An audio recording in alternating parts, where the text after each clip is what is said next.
Alright, I guess it's 2 p.m. Guess now's as good a time as any to start. Let me just pause that. That was Agree from Homestuck Volume 1. So I believe that was the battle theme that we get when Rose shows up down with her mother early in, I think, Act 2? Maybe. Maybe even a bit early in Act 1, but I think generally in that's sometime in Act 2, which we are still doing.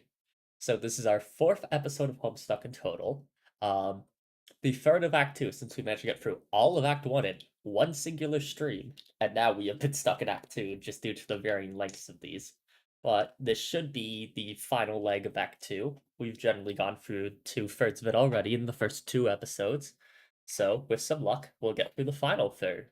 Um, Looking forward to some events in this one, such as epic sibling beatdown, and hopefully another child, another player entering the actual game, rather than everyone being stuck on Earth or surrounded by meteorite impacts.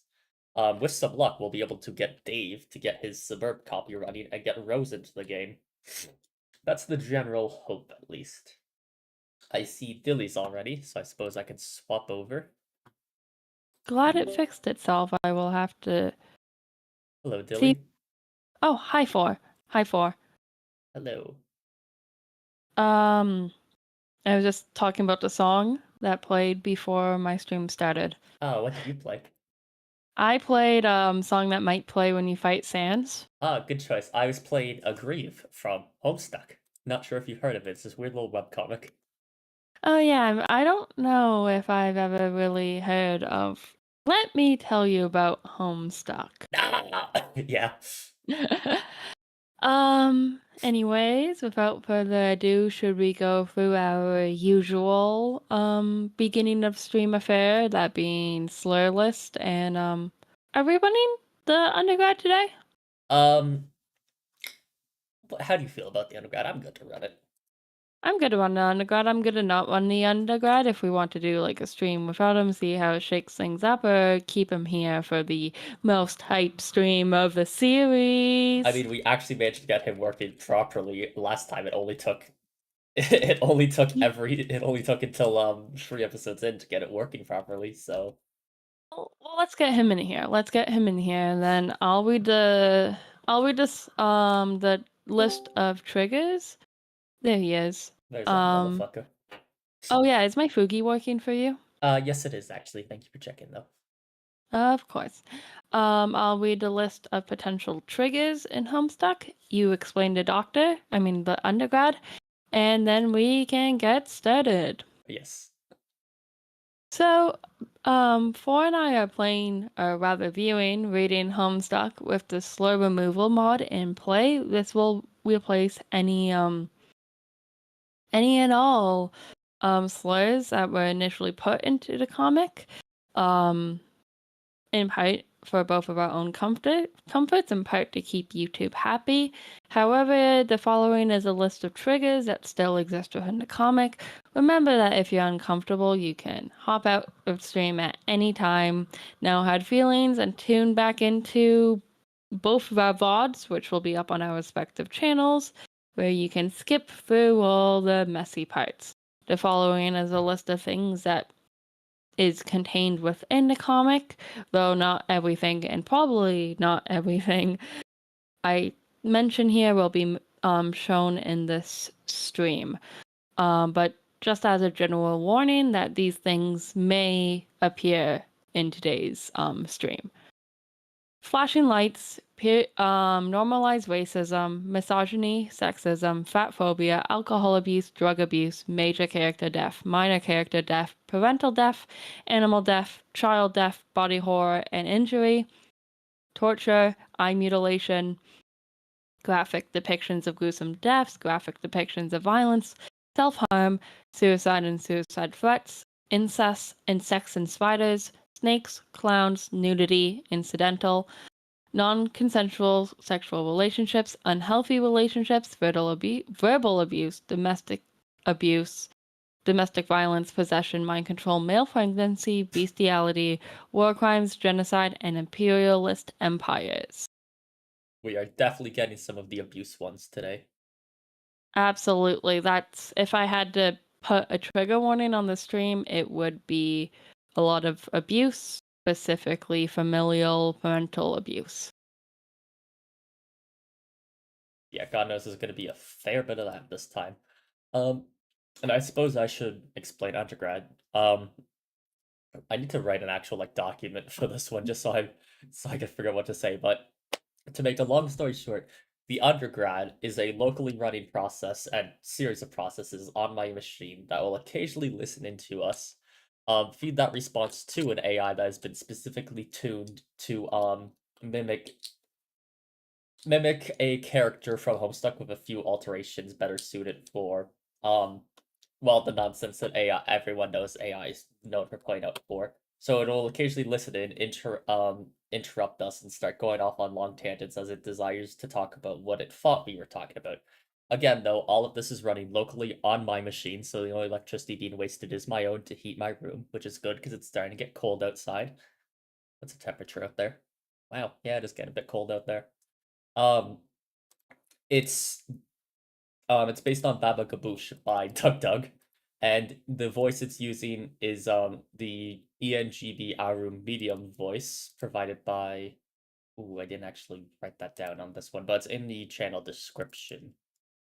Voice credits is in Four's description as well. Yes, thank you. It's not in mine, Yes. so Speech recognition is being provided by the speech recognition system with Sphinx, with like a 6 faster, I believe is what I specifically have it tuned for. Um, yes. And yes, it's being used with the audio output is being provided by Piper Voice with that voice as I just mentioned from an open source system. So don't worry, we're not doing any illicit voice cloning or anything here. These are specifically voices that were provided for the exact purpose of doing this.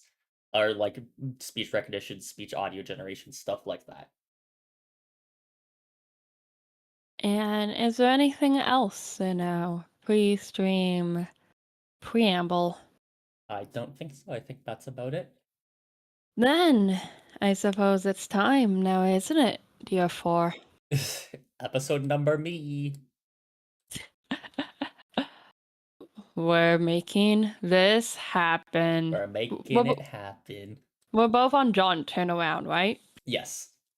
Well, Do we want to? I actually just swapped over to we're doing it, man. We're making it happen.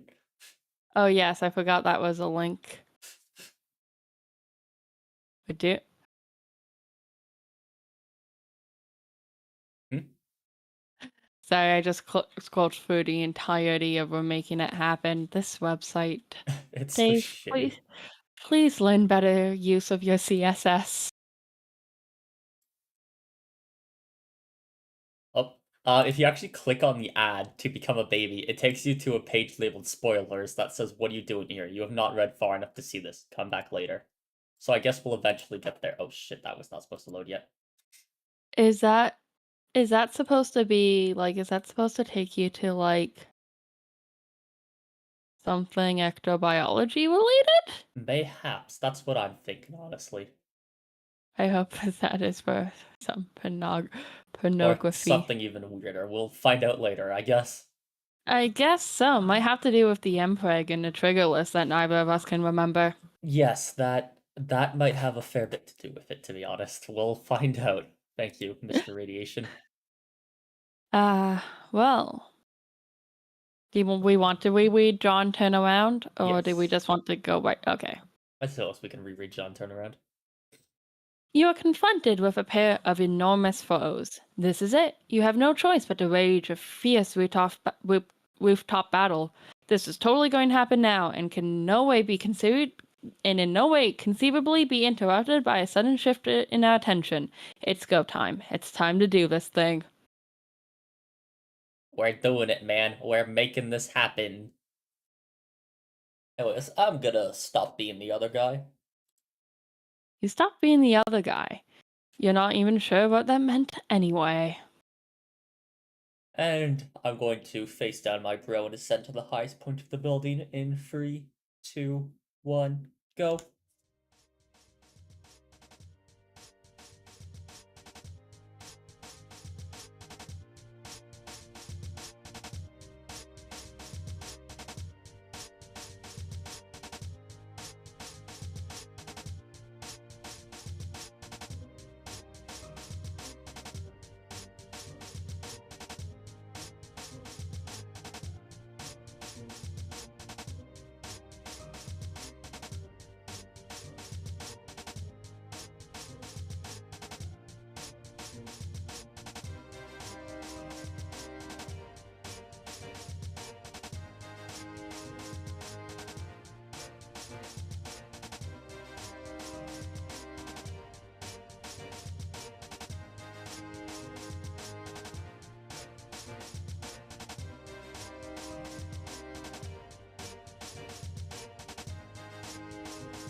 Psych. What, already?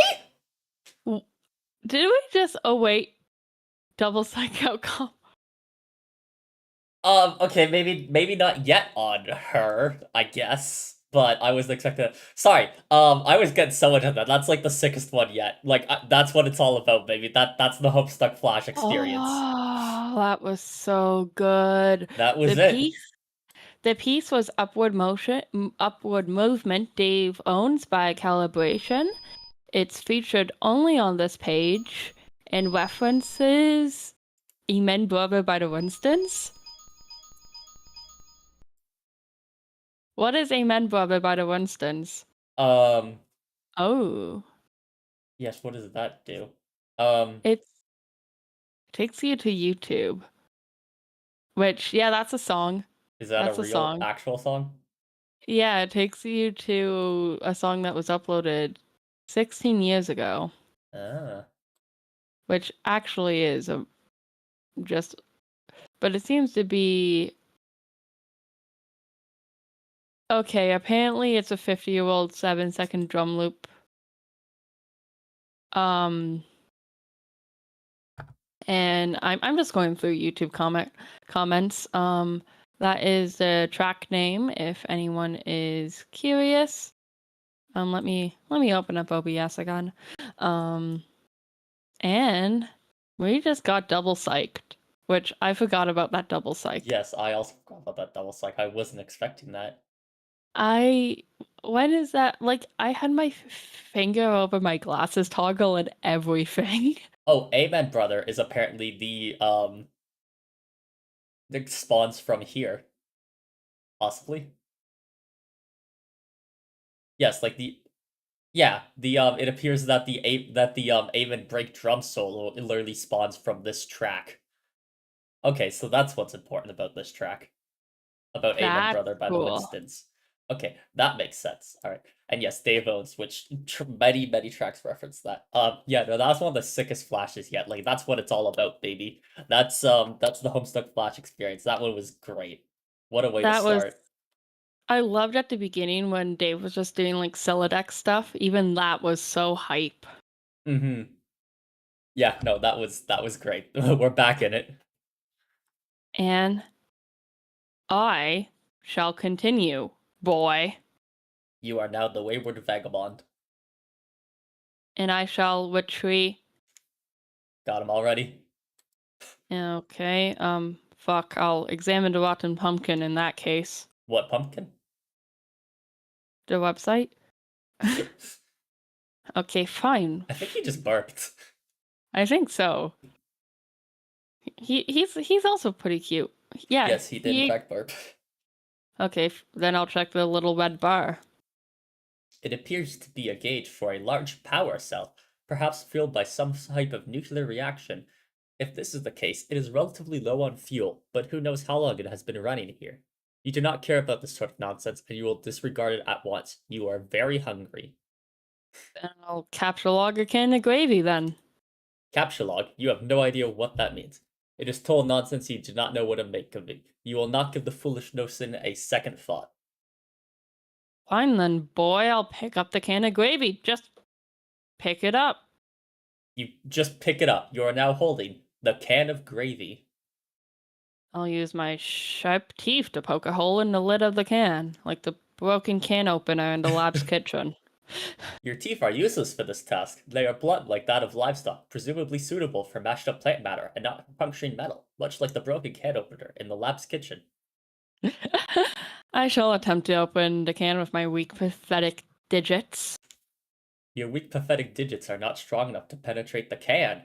Your fingers are certainly pointy enough, and your black carapace is suitably rigid, but you just don't have enough muscle for the task. I shall take the can labeled beans. Okay, you take that too. And I'll examine the can of custard. The can clearly reads mustard, a fact of which you are perfectly well aware. It is sort of cumbersome holding all these cans at once. You doubt you can hold more than this, maybe one or two. You'll need to find something to put stuff in if you want to carry a lot of things around. I'll examine the marking on my wrist. You drop all the cans and take a look at your wrist. I'll continue. It is some sort of specialized barcode pattern. This brings back unpleasant memories, and you'd prefer not to dwell on it. So that means it's a 2D barcode, which means it's effectively equivalent to a QR code, but not. So can we scan it with our cell phones? No, it's not a QR code, but a QR code is just a 2D extension of a barcode, which this also appears to be a 2D extension of a barcode, just in a different format that our phones would not understand, I think. I actually managed to get the auto emotion toggle going on Dilly there for sad after you said I couldn't scan it with my phone. I am sorry. Yeah, no, I just tried. You cannot scan it with your phone. No. No fraying today, Freya. And I shall examine the small potted plant. What plant? I can't burp on command, nor do I think that would be appropriate to do on stream. I shall check the book on human etiquette. Apologies for that one, audience. It appears half the pages of this book have been eaten. This daunting volume is considerably lighter than it once was. Continue. You are somewhat skeptical about the nutritional value contained by these pages. However, of the practical wisdom they contain, there can be little doubt. You have learned so much. I am so smart now. I shall clear all the cans inside the purple machine. You empty the peculiar cabinet and take a quick inventory of your canned goods. You have beans, mustard, gravy, bread, shrimp, asparagus, cheese, rice, corn, peas, flour, chestnuts, mayo, ham, potatoes, and squash. Such bountiful plenty, and yet the lights taunt you from within their small metal prisons.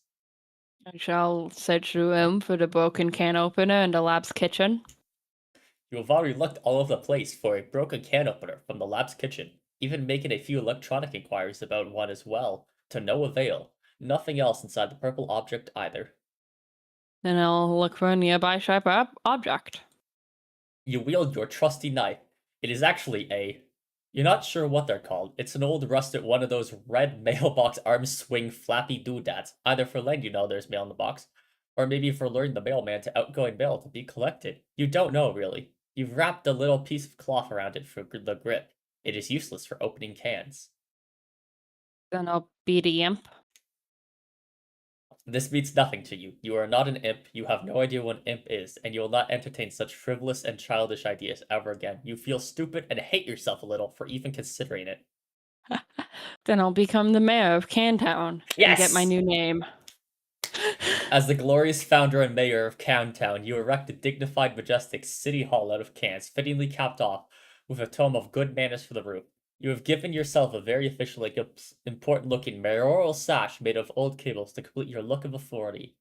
A number of rather civic-minded citizen cans gather in front of the building to offer adulation to their fair and monogamous leader. All is well. Yay! And continue. You immerse yourself in this beautiful dream as you will away the minutes, or perhaps hours. You love the idea of being a mayor. You love everything about mayors and the concept of an orderly civil democracy. It all seems so mannerly and reasonable to you. Everyone is friendly and happy, and the city runs like clockwork. The foundation of the government is built on mutual respect between the leader and its people. It is also built on having a really great mayor that everyone loves, who is totally amazing and heroic and brave. The cars are cans of corn. Vroom. Beep beep. Parade. Oh, parade. Look at the face on the sun. That's cute. Oh, that is cute. Continue. Mayors are so much better than kings. You hate kings and think kings are really stupid. They are petty, bossy tyrants and are really full of themselves and are basically awful in every way. God, do you hate kings. And I'll explore the rest of Cantown. Over here, at the other side of the room, there is another one of those purple storage boxes and some useless objects scattered on the floor. I'll use the glowing green rock to open up the cans. I love that there's just a box of Crayola chalk. Oh my god, it is. You pick up the nugget of uranium and, oh, that was so stupid. Why would you do that? Examine the box of crayons. It's chalk, numbnuts. Well, excuse me, princess. I'll continue. Inside the box, there are 12 pieces of chalk in every color of the 10 pieces of chalk in most colors of the rainbow. You are excited by this. Oh, if only this was the only time eating chalk came up in this comic. It comes up more than this. Yeah? I don't recall. Crazy? She does that?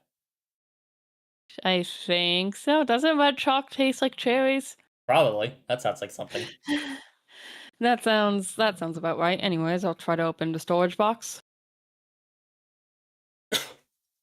It's locked. There must be some sort of release mechanism for this thing. I shall examine the contents of the yellow container. This container is full of motor oil. This does not seem useful to you right now.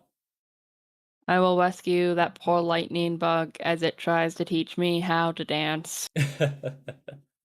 There's nothing you can do for this new little friend. Attempting to crush the amber casing in amber encasing the firefly would likely cause it harm. It nevertheless bravely flashes on. You find its light alluring, inspiring. To you, it seems as if it could quite easily serve as the light of Continue.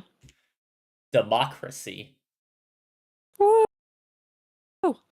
And I will use the chalk to draw some roads. You sketch a handsome network of sprawling thoroughfares for your citizens to traverse. The adoring population applauds its mayor's keen instincts for city planning. You even add some lush vegetation to the city with a piece of blue chalk because you can't seem to find a more suitable color for some reason. I wonder why, Mr. Mayor. I wonder why. I shall lay a chalk foundation for Cantown's civic growth. You develop westward, settling those fertile plains and claiming them for your city. You section off a number of residential and commercial zones for civic growth, arranged in the only logical pattern that occurs to you. You color the residential zones with your piece of white chalk, but for some reason none of the colors in the box strike you as suitable for the commercial zones. Perhaps there is an alternative. I'll use my own pee for the commercial zones. You cannot urinate because you have not had anything to drink in quite some time. You are very thirsty. Also, that is a really terrible idea, and you would not consider you'd be fouling your wonderful city in that way for even a moment. I'll use motor oil to designate commercial zones. You fill each empty square with a bit of motor oil to complete the zoning. It looks rather striking to you. You can hardly imagine that up-and-coming young can trying to make it in the world would not be delighted to live in your fair district. You are very careful not to get any of the unpleasant fluid on your person. I'll peel the label for I'll peel the label from the can of mayo and affix it to my sash. Mayor. He's the mayor, dude. Look at that. Look what his sash says. He's the mayor. He's the mayor. And then I'll survey the surroundings and search for more terrain for the city. It seems you have run out of territory for your western expansion, but there's still a lot of empty wall space. Perhaps your citizens would be happier with a colorful backdrop that would make them feel more at home. Continue. Using most of your imagination and an entire piece of sky blue chalk, you render a bright and cheerful sky full of clouds. You have decided that very closely orbiting your city is a luminous planet about which orbits a single moon. You switch to another shade of blue and continue rendering on the western wall. This is some serious shit going on here. Continue. Orbiting much further from your city are 4 planets. None of these have satellites, you've decided. Yes, that makes sense, you think. Good foreshadowing. Very good foreshadowing. These are some rather striking planet designs. Indeed. Continue. And on the southern wall, beyond an impenetrable veil of darkness occupying the furthest orbit yet, there's an ominous planet. A moon circles this one too. John in the fucking background. He's fine. I'll check on that rampaging boy on screen, I guess. Oh yeah, it's that guy. You had almost forgotten about him and his confusing shenanigans. It seems like he has had things well in hand at the moment. He does not appear to need your help, and you have already concluded that he cannot help you, at least for the time being. I'll turn on the other 3 screens. You have no idea how to turn this on. There is no mouse for this weird quadra-monitored computer. It can only be operated through text commands from its keyboard. Perhaps there is a special key or command which will allow you to switch to another monitor. Request tab.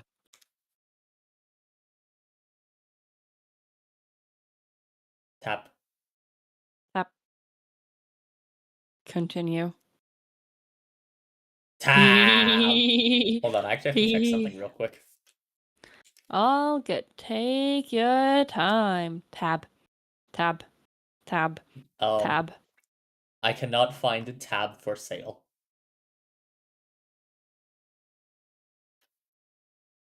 We'll just have to go to the land of Homestuck to get tab. I've had tab before. It's pretty alright, but yeah, it doesn't look like it exists anymore. What does it taste like? Is it like a Coke or? Yeah, it's pretty much just a Coke. Okay. It is literally just a Coke. It's cola. It's Is it cola. better? Is it better than Coke? Worse than Pepsi? It's a Diet Cola produced by the Coca-Cola Company. I'll leave you to make your own conclusions about that. Why do they need a Diet Coke? They have Diet Coke. They did not have Diet Coke when tab was first introduced, apparently. Cool. Continue. Yes. Good luck. It's not too bad. I can scroll pretty quickly and get it mostly off. I will consume several cans.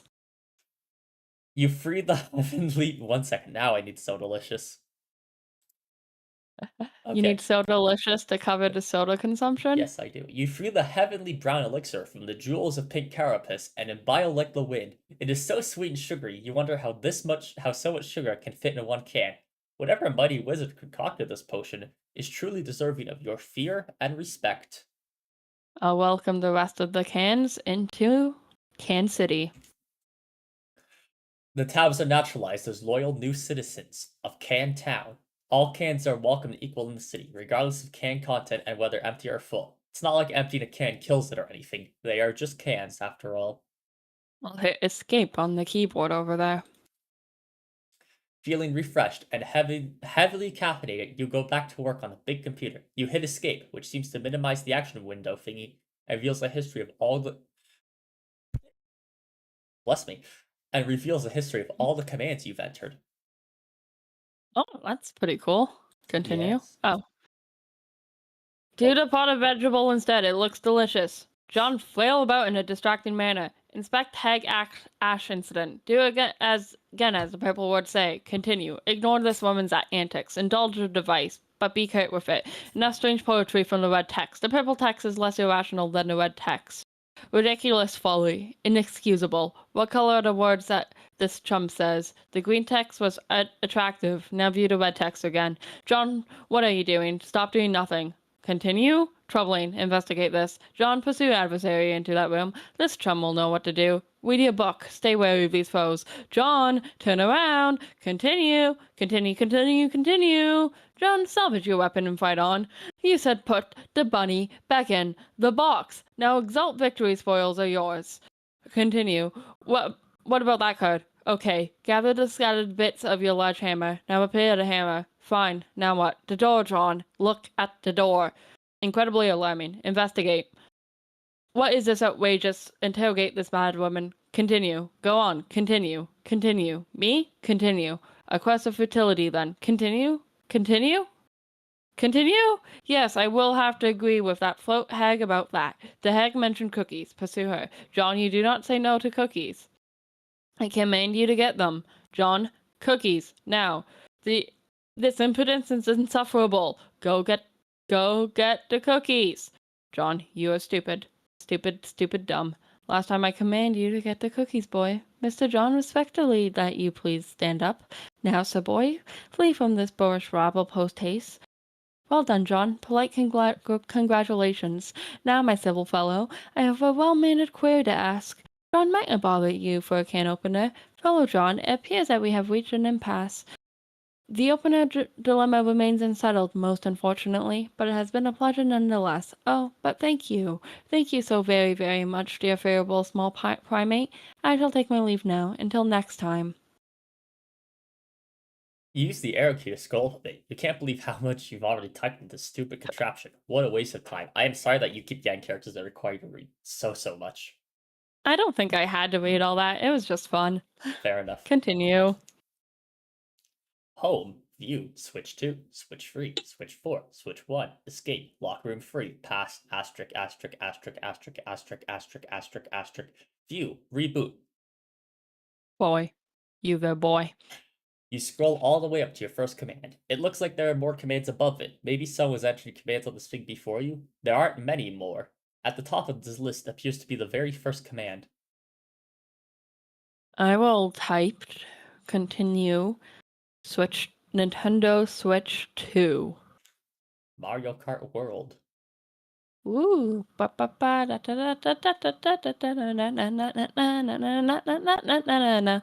You may want to use So Delicious I've over already this used So one. Delicious. You activate screen 2. The signal is garbled, and you have no idea what you're looking at. Some sort of filthy beggar pleading for help? No one is around, and nothing is happening. You seem to be locked out of any sort of interaction with whatever's happening on this monitor. I will type continue Nintendo Switch free Mario Kart World 2. It's another one of these rapscallions. This monitor is locked too. You can't tell him what to do. Not that you really want to, since it just looks like more confusing nonsense to you. You consider switch to screen 4, but decide against it. You have a feeling that whatever's there would just confuse you even more, and you don't really care all that much anyway. I'll type continue home.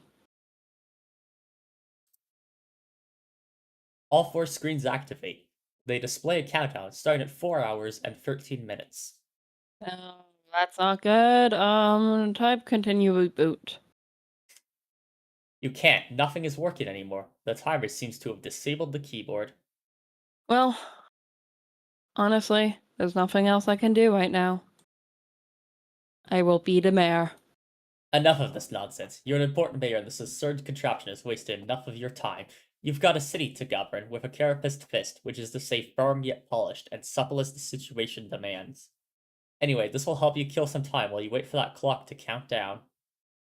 I'll create employment opportunities for the citizen cans. You temporarily dismantle City Hall to free up all the can power available to create a vigilant town militia. You divide them into 2 groups, marking them with distinct teams and ranks using the piece of white chalk and the motor oil. You organize them into a phalanx across the countryside, preparing for a stiff training regimen.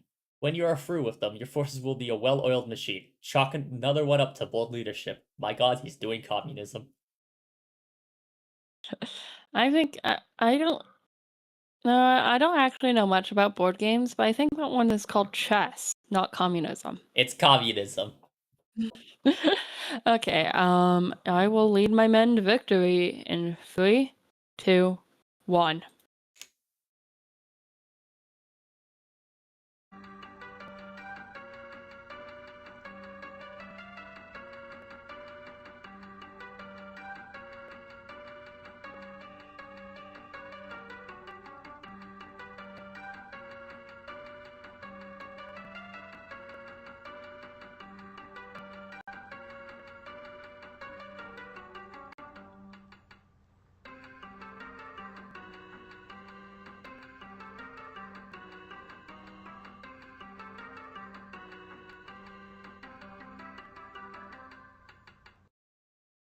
You waste more than 4 hours on this tomfoolery.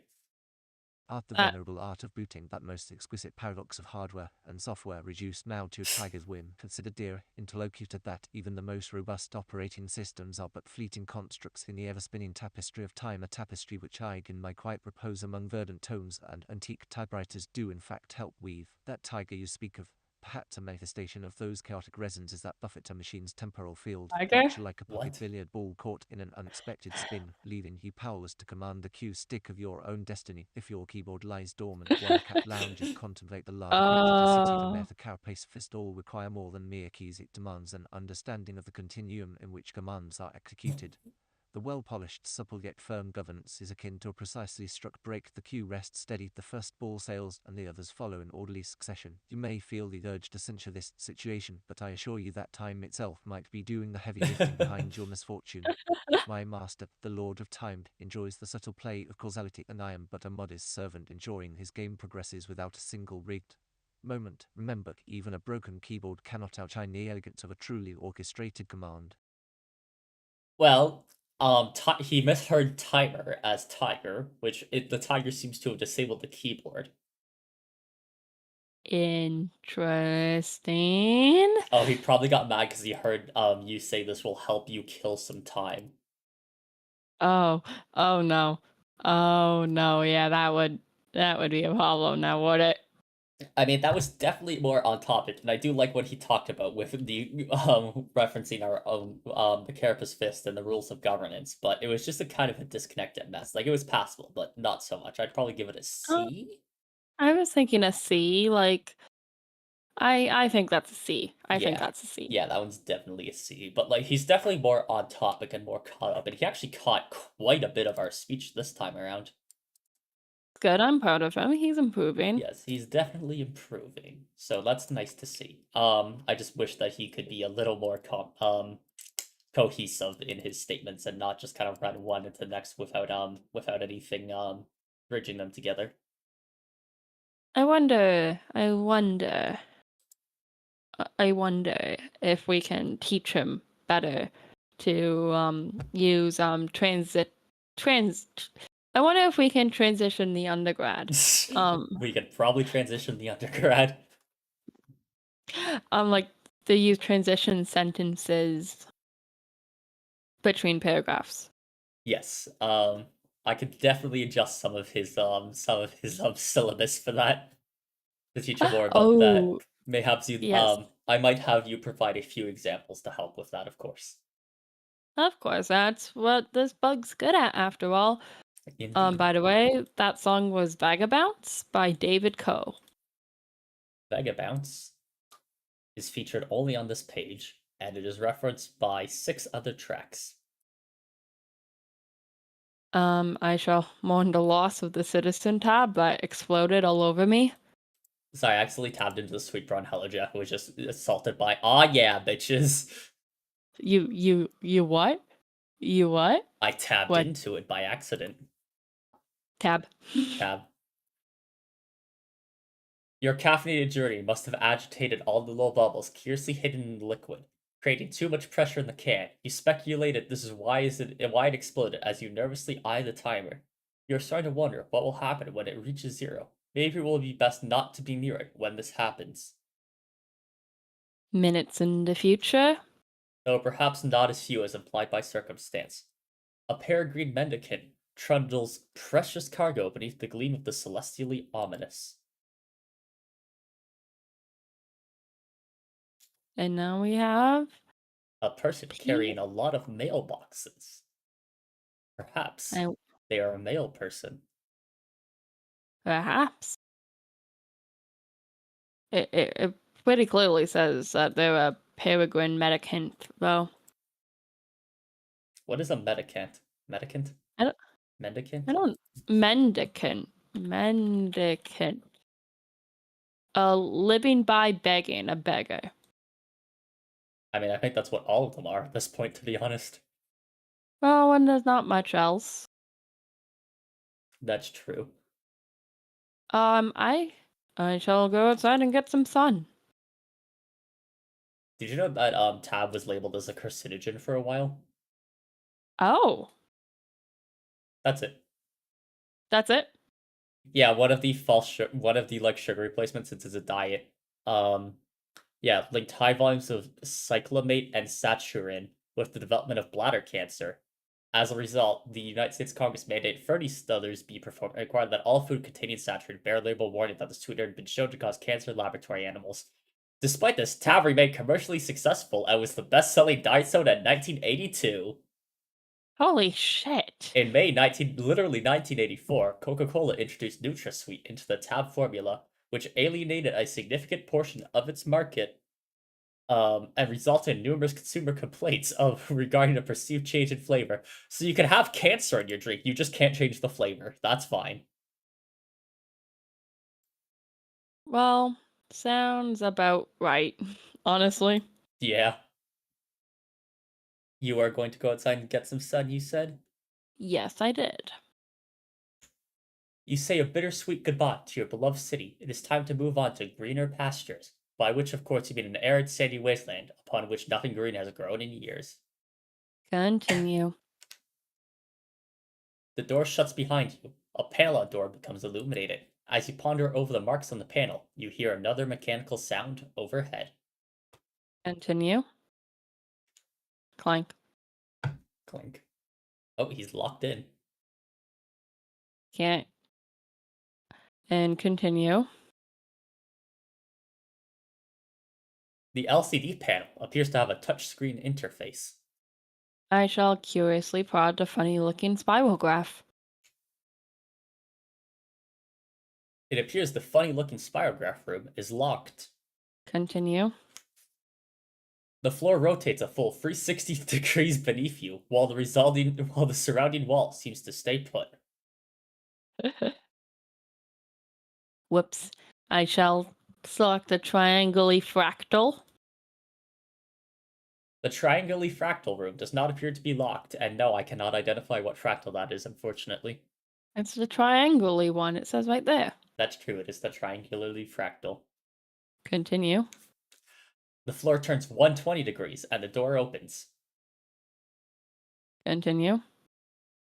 You go for the door to find another room. It's the same size as the other one you just wasted all that time in, while a clock was ticking down to something which may or may not be your doom.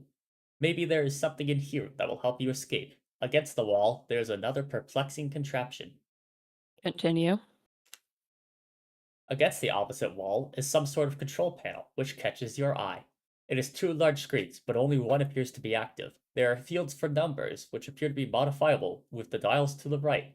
Some numbers already supplied by default, perhaps entered by the previous user. There are a few buttons below, the largest one bearing the symbol marking this room. Also, it looks like there is a meter stick propped up there for some reason. I'll attach my trusty knife to the meter stick. You immediately craft a measuring spear through possibly the most advanced form of alchemy employed thus far. This is obviously the most important thing to do first. Obviously. Obviously. Continue. Where it would obviously be the most important thing to do if you remember to bring your trusty knife, you feel so insecure about your trusty knife, it makes you want to slit your wrists, or at the very least flog your carapace with some sort of measuring apparatus. Well, I guess there's the self-harm. Yeah, I guess so. I thought it was later, but I guess I guess we got a little bit with Rose with the empty suicide threat. yeah. Well, we'll look at the other wall.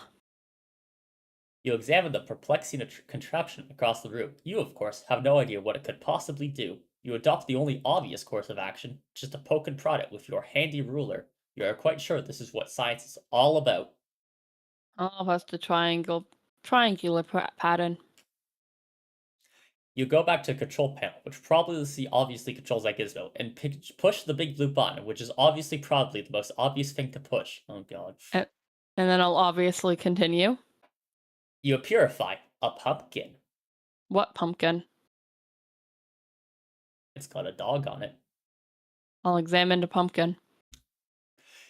It seems this mysterious gourd which transported a purified from a specific time and location somewhere on the planet you are on. You wonder if the machine, a purifier, will take any object that exists at whatever time and location you supply. There's a symbol card in the pumpkin. You don't know what it means, and you doubt it will ever prove to be relevant in any way. Oh, absolutely. I'll eat the pumpkin, devour it whole. You consider dining on the ripe flesh of the pumpkin vegetable, but your curiosity about the purifier gets the better of you. You try to sneak a nibble from the pumpkin nonetheless, from the least edible part of the pumpkin. I'll inspect the green buttons.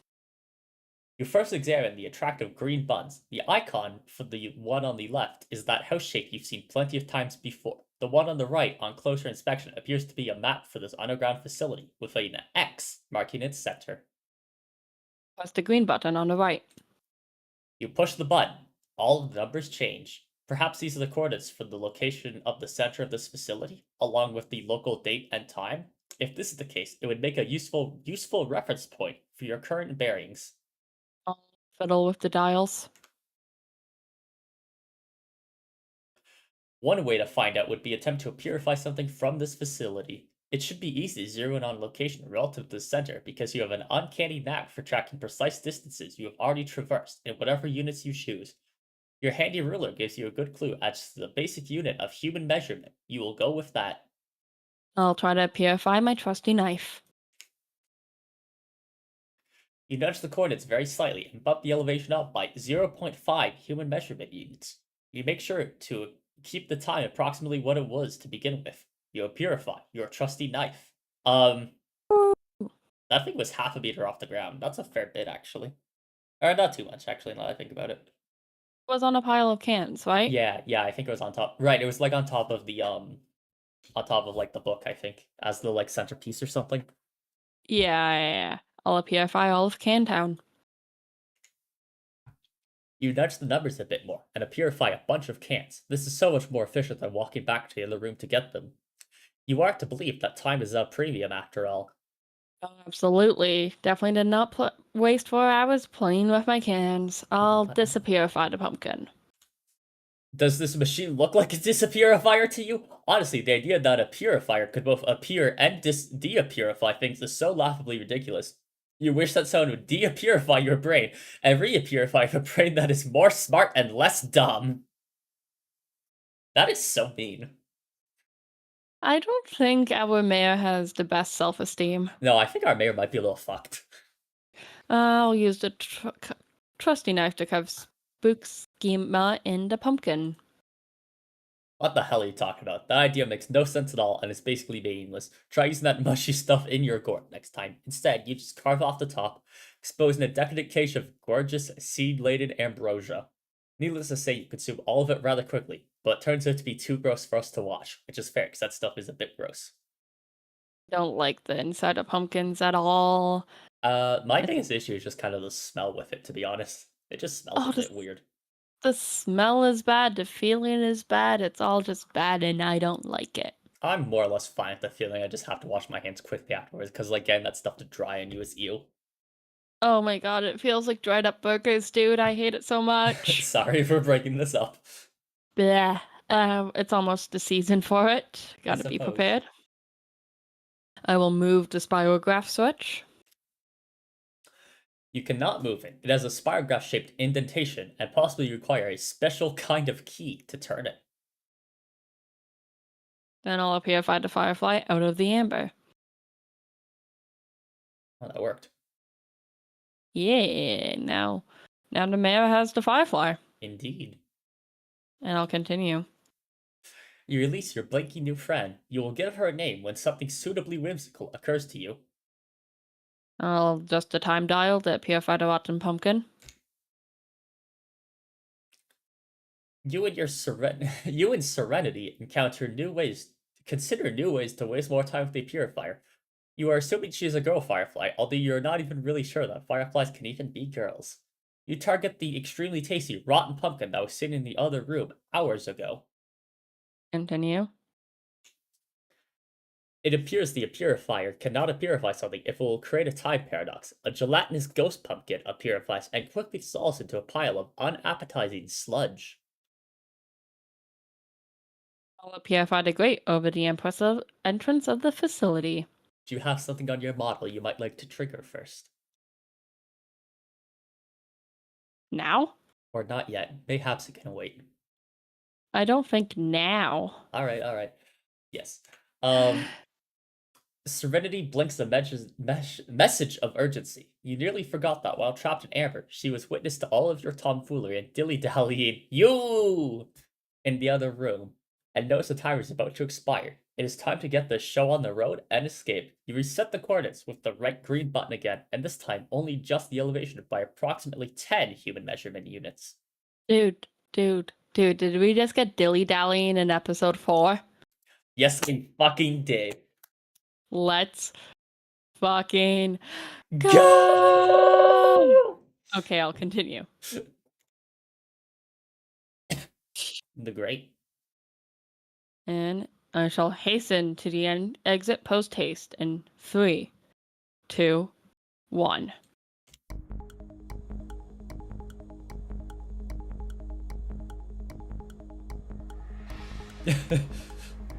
Gotta get all the cans first. Gotta hurry up. Oh no.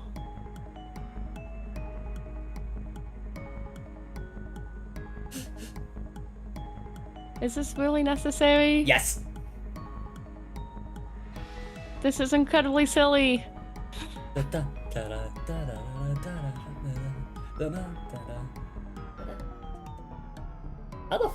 the hell are they gonna make the show without that music?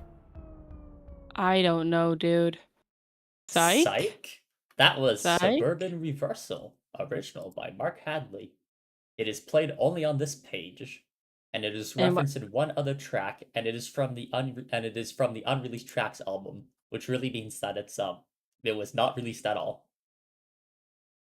But it's a bop. Wait, according to the unreleased tracks page, there is a track at number 34 called "We're Making This Happen." It is 28 seconds long and is featured on the page SBAHJ the movie 1.swf, which I have no idea what that is. Click on it. Oh my god, don't click on it. Load dong. Do not. I'm so sorry, chat. What is that? Yeah. Did you click on it? I've clicked on it. Okay. An audience, I do not apologize the slightest. This is the funniest thing I've seen. I backed out of it because it was so loud. Someone in my chat just typed ah, which, yeah, mood. I think that's the noise I made when I heard that.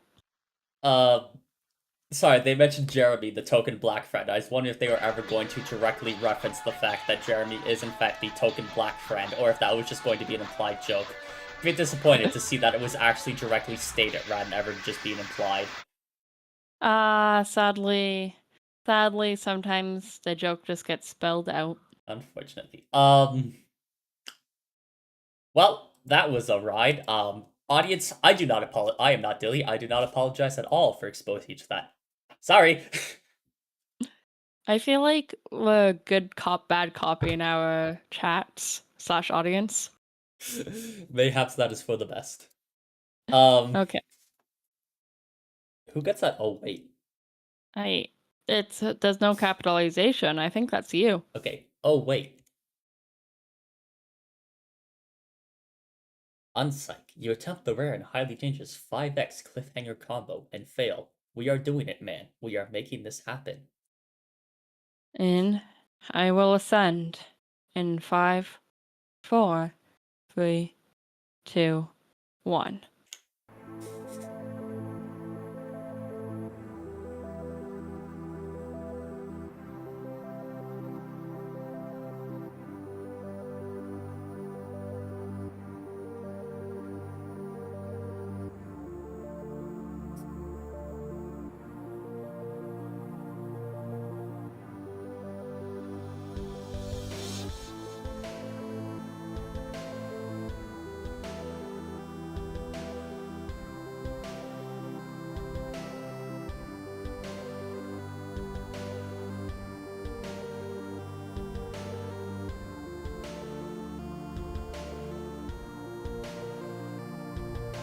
Continent westward, and years in the past, but not many.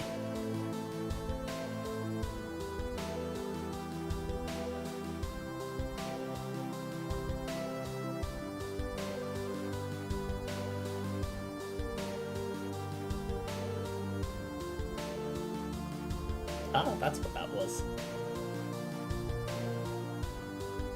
An entire ocean westward. And many years in the past.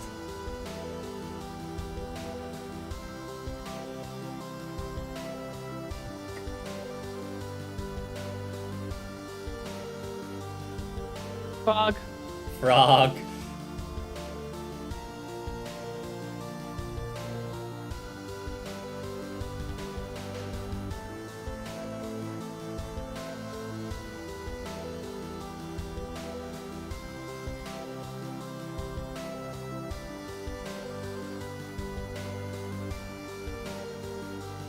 John's dad.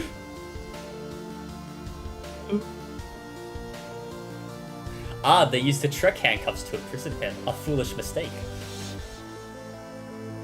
John's dad will certainly see a rise in his prankster's gambit for that one.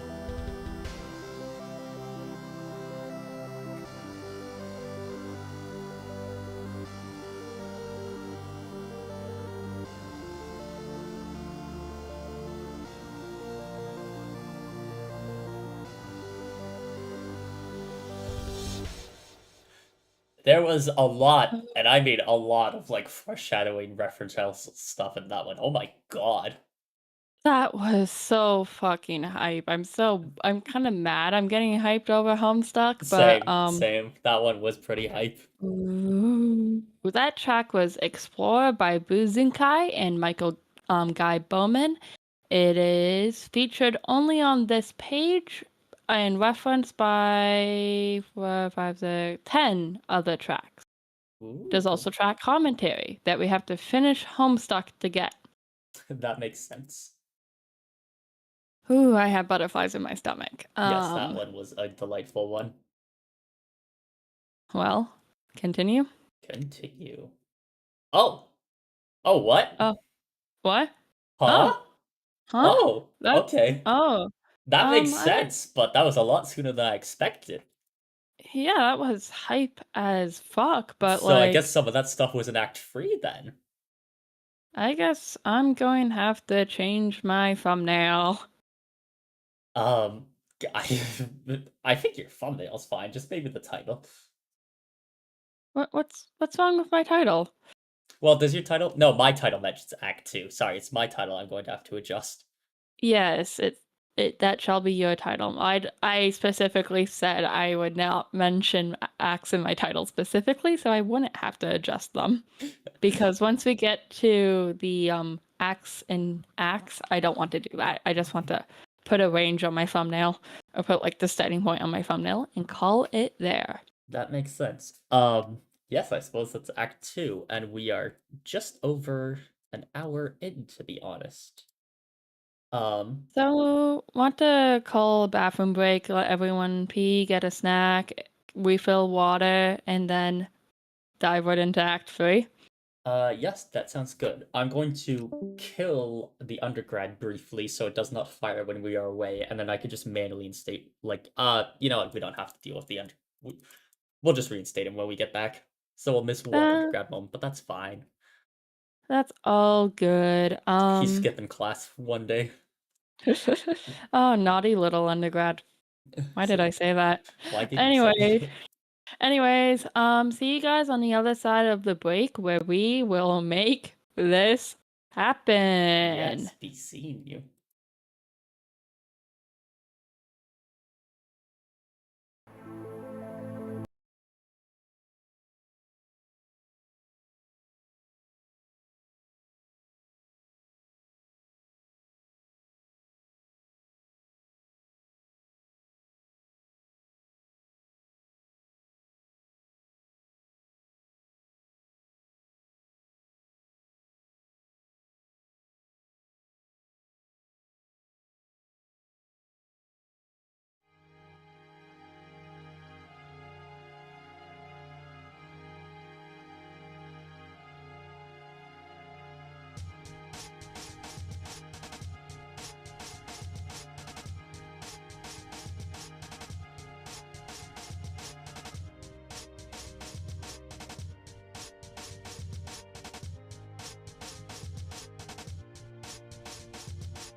Hello, hello. It appears we're back. At the very least, I am. I just got back too. I forgot to Excellent. deafen in our call, but It's all good. I don't think my mic was picking up the entire time. Well, I don't have a mic capture on my loading screens, Yes, so my that would be screens. physically impossible. Yeah, my screens specifically do not capture Discord as well. Mhm. Yeah, so we're good. We are good. Indeed. Who gets the Dear John? Who says, dear John? Suppose we'll find out. Dear John. Dear John.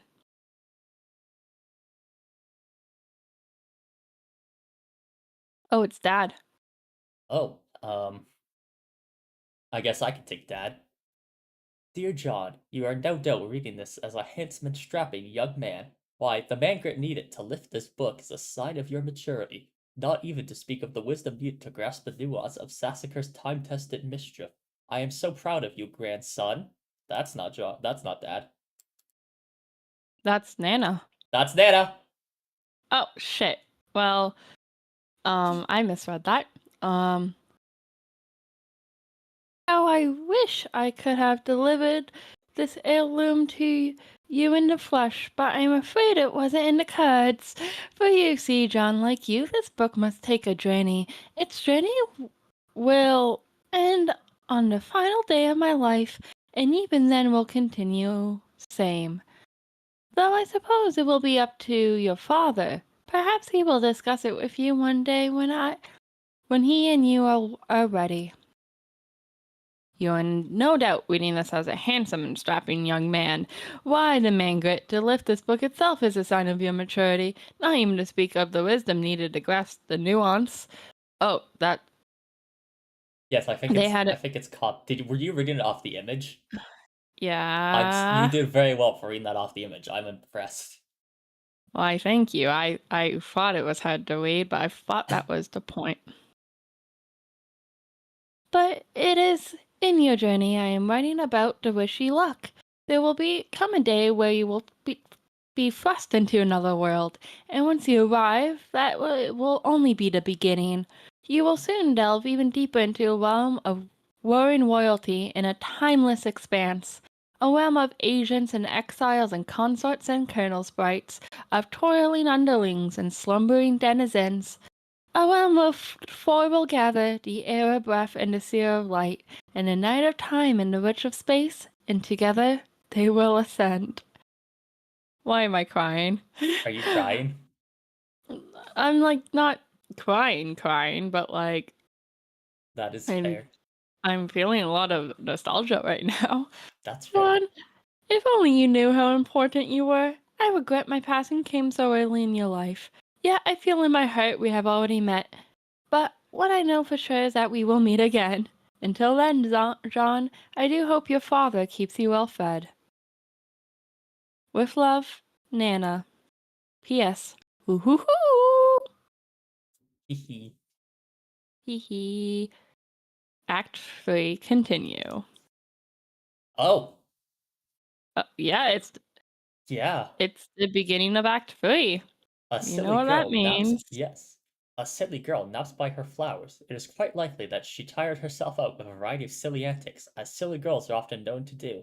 She may have a silly name too, or maybe not. It is hard to say for sure without asking her, but since she's slumbering peacefully, it would be a shame to wake her up. You might as well just give her a name right now. And a name. I guess her name is Farmstink. Wake up. You try to roast Farmstink about her slumber, but she is really down for the count. It looks like she is holding some sort of note. Retrieve arms from. They're right there, in plain sight. Look, they are flashing red. They have arms. I will drop the pumpkin on Farmstink. What pumpkin? You see no pumpkin, and frankly, it is hard to imagine there ever was a pumpkin, in plain sight or otherwise. Anyways, that would be a really terrible thing to do, a poor sweet Farmstink. Read the note. Arms. Oh, wait, that's you. I'm Stink. That is incredibly silly and a little bit rude. My name is... Continue. Try again. Jade Jade. Hurley. Continue.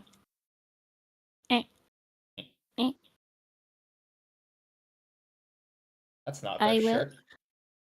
What do you mean? She's wearing it right now. Okay. I will examine my room. Flowers over here. Your name is Jade, and you have just woken from a restful nap, and as usual, you have no recollection of having fallen asleep. You have quite a number of interests, so many in fact, you have trouble keeping track of them all. Even with an assortment of colorful reminders on your fingers will help you sort out everything on your mind. Nevertheless, when you spend time in the garden atrium, the only thing on your mind is your deep passion for horticulture. What will you do? I will play a silly flute refrain in 3, 2, 1. Loading. Click. Oh god.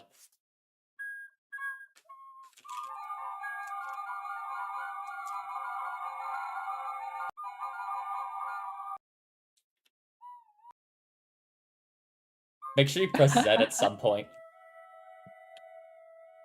Eepy. Eepy. Eepy.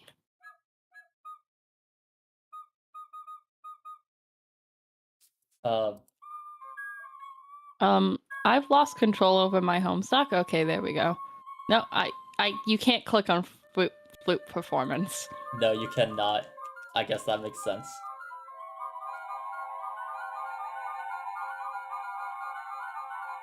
My audience is not having a good time right now. I found out how to play hot cross buns. How do you play hot cross buns? P-O-I... P-O-I-I-O-O-P-O-I.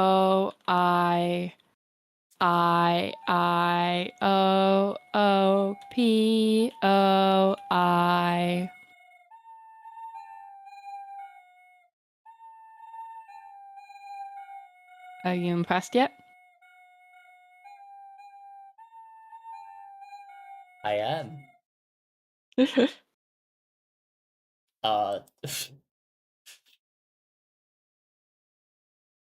probably enough of that. I wonder if anyone's ever, like, played Megalovania on this.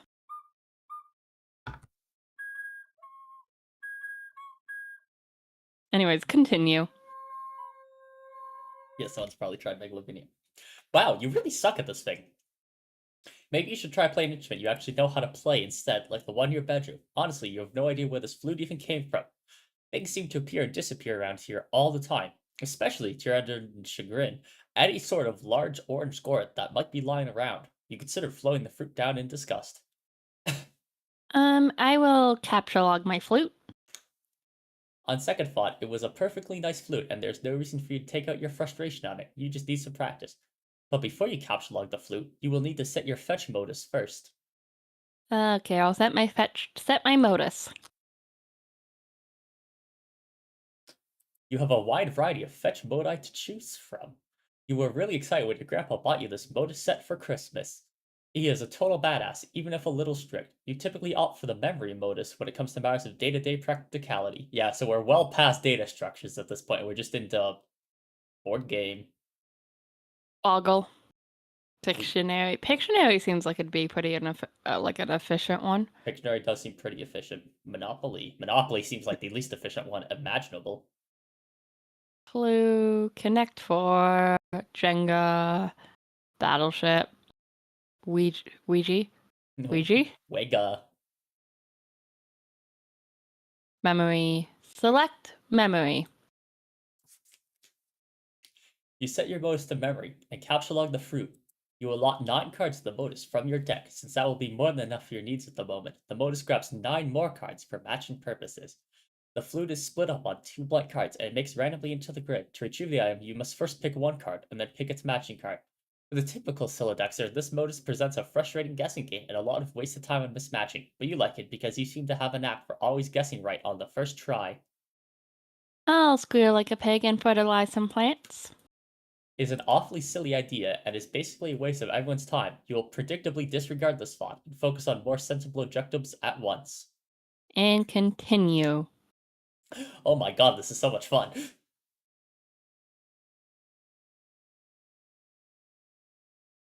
That's on the internet forever now. Oh, Continue. did you make a noise? Yeah, did it not pick up? I'm afraid it did not pick up over Discord. I shall have to collect it from your side later. I made like a pig snorting noise. Very nice. You capture logged the bag of fertilizer. I will consult my colorful reminders. Colorful spelt with a U. Oh, you're Huh. right, it is, despite this being an American offer. You tend to have a lot of things on your mind at once, and you can be a little forgetful, so you keep a variety of colored strings, colored spelled American style, on your fingers as reminders. Each one means there's something different to remember at a certain time. In fact, looking at your index finger reminds you that there's something important to remember now. It is your friend John's birthday. The green string reminds you that John's birthday package will arrive today. The blue string also reminds you that John's birthday package will arrive today, though in a way that means something slightly different. You are further reminded that you have some things to do outside your house soon, but you should stop by your room first for some supplies, but most importantly, to see if John is online and I wish him a happy birthday. I will capture log the pumpkin growing next to me. You snap up that pumpkin, which seems suitably ripe for the taking. Hopefully, the safety of your Silodex will prevent it from being speared away like so many of its ephemeral predecessors. Ethereal. Ethereal. No, that's not what that word says. Ephemeral? I think you had it, and then I gave you the wrong answer. That word's predecessors. I will exit this room.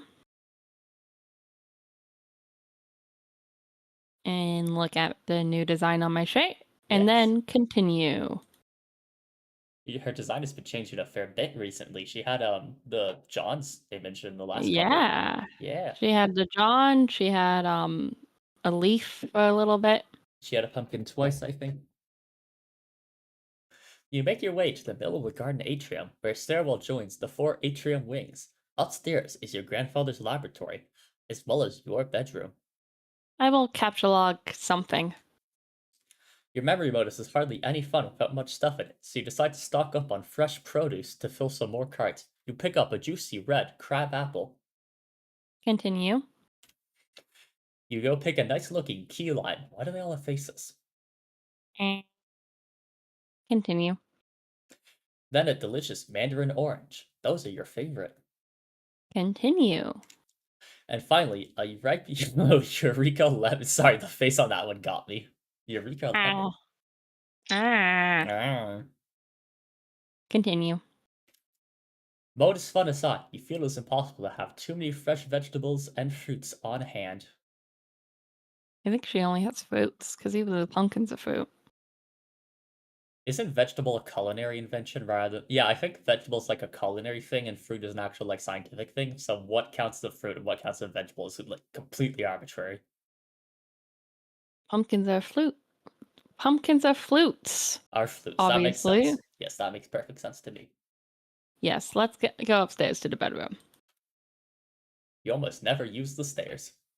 Oh, of course. And hey, it's the triangularly Fractal again.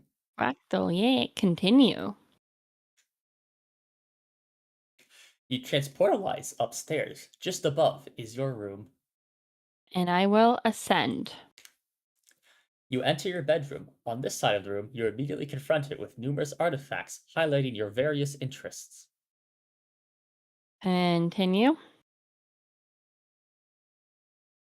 You're an avid follower of cartoon shows of considerable nostalgic appeal. You have a profound zeal for marvelous and fantastical fauna of an anthropomorphological persuasion.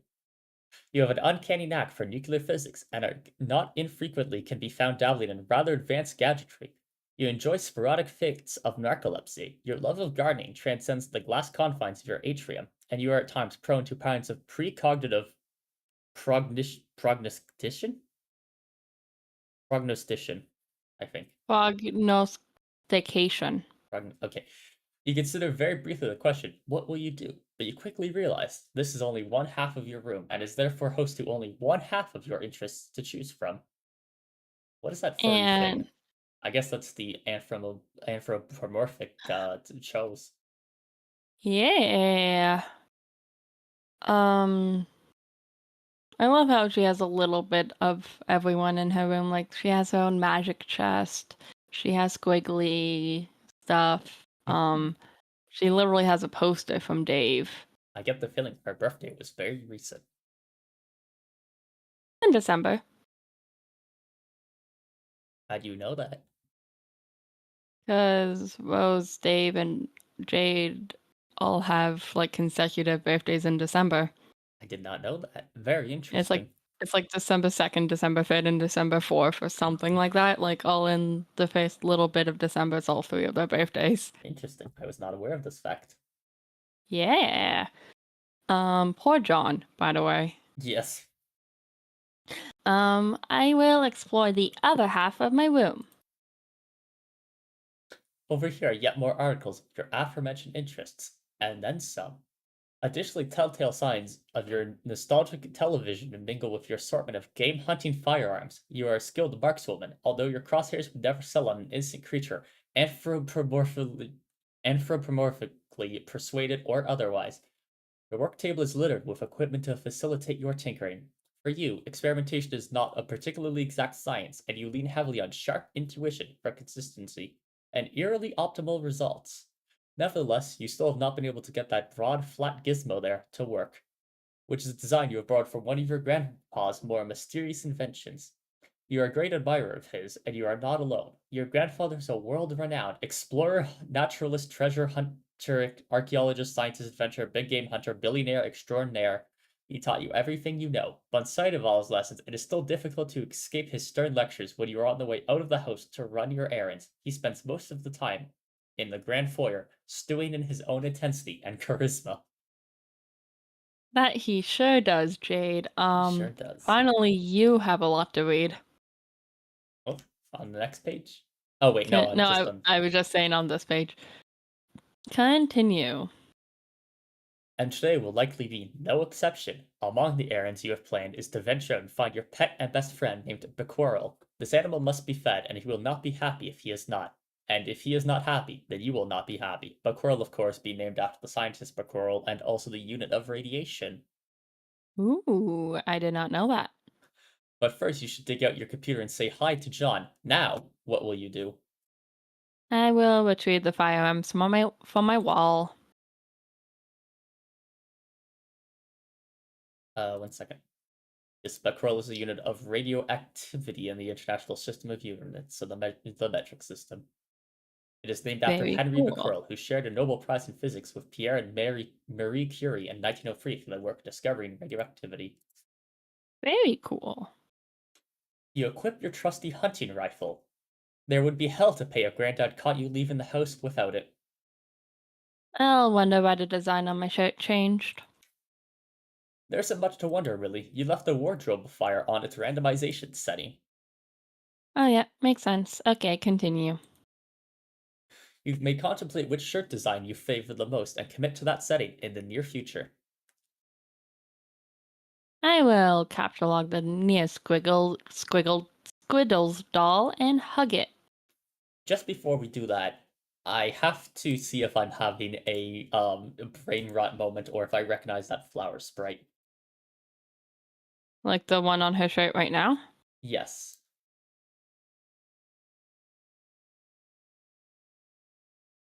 I do not, in fact, recognize that flower sprite. Okay.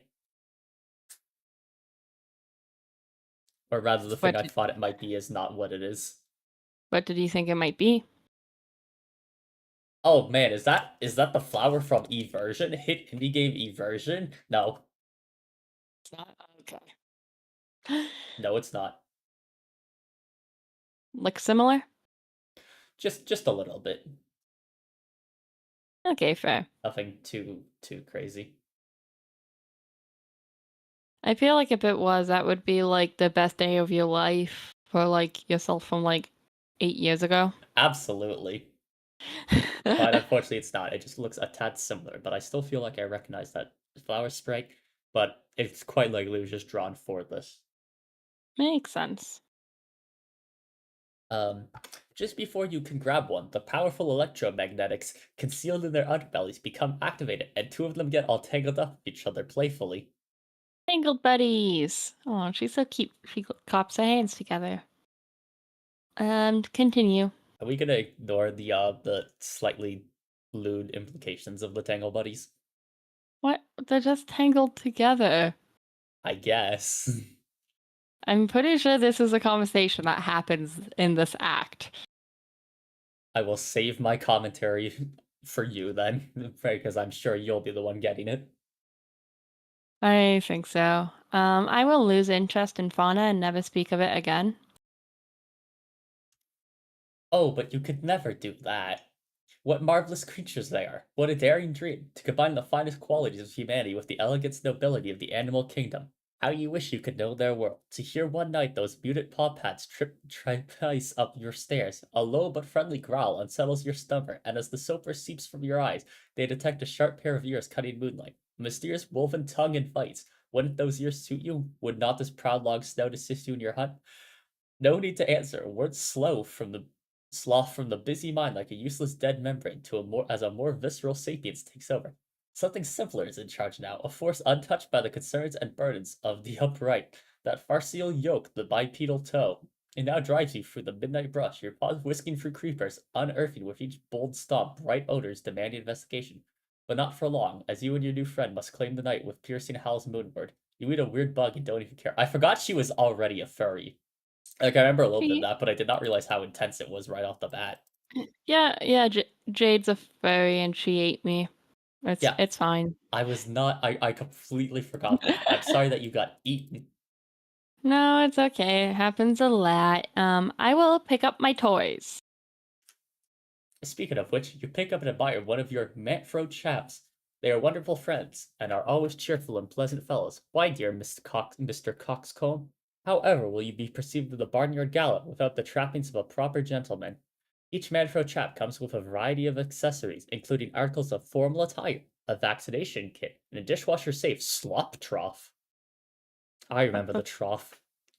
What the fuck is a slop trough? I remember the trough. Do you not remember the trough? Of course I remember the fucking trough. I'm glad. It is a How trough, but it contains slop for the Manfro chaps to consume, I guess, instead of our troughs, which simply contain water. I suppose so. I will organize all my dolls. You gather all your dolls into a rather cozy looking pile. Sorry, the two squiddles slowly sliding together and tangling was pretty funny. Boy. I will change the wardrobifier setting. You deactivate the wardrobifier's randomization mode and set cycle through these three shirt designs. The decision was tough, but you think you came to the best possible conclusion. Ooh. Oh, I was not aware it was a vote. And there was a top 3 got chosen. So Adam, Spirograph, and the Sun. That makes sense. Good 3. Not as many votes on this as I was expecting, to be honest. I guess it was still the early days. Indeed. Still a lot of votes once you totaled them all together. Yeah. Interesting. What the fuck is the Devil Beast?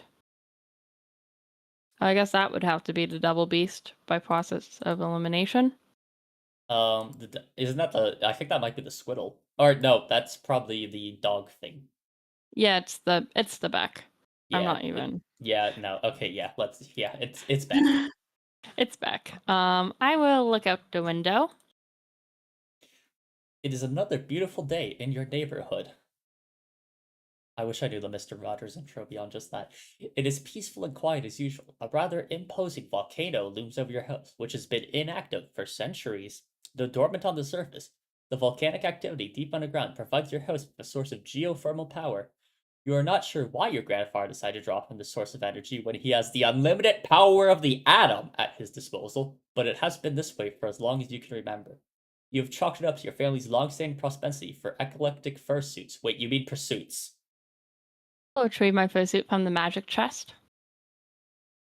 I mean, even if I had nuclear power, if I could still like power the heating and most light stuff off of the geothermal power, I probably would, just because you would produce so much wasted power for a nuclear system.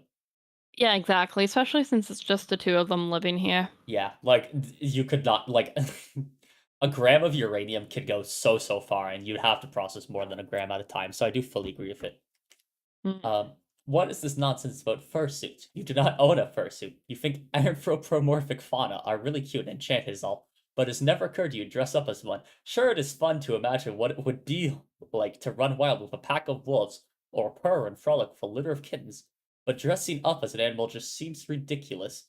But it would still be a silly girl draped in a raggedy synthetic tufty piece of crap. But seriously, who are you trying to kid with this sort of baloney? Anyway, it is not a magic chest. It is your gadget chest, which you have adapted for storing a number of useful gizmos, of course, and still contains many silly fortune-telling knickknacks, all of which are completely bogus. Hold I on, will. I do have an image for this. Oh. Okay.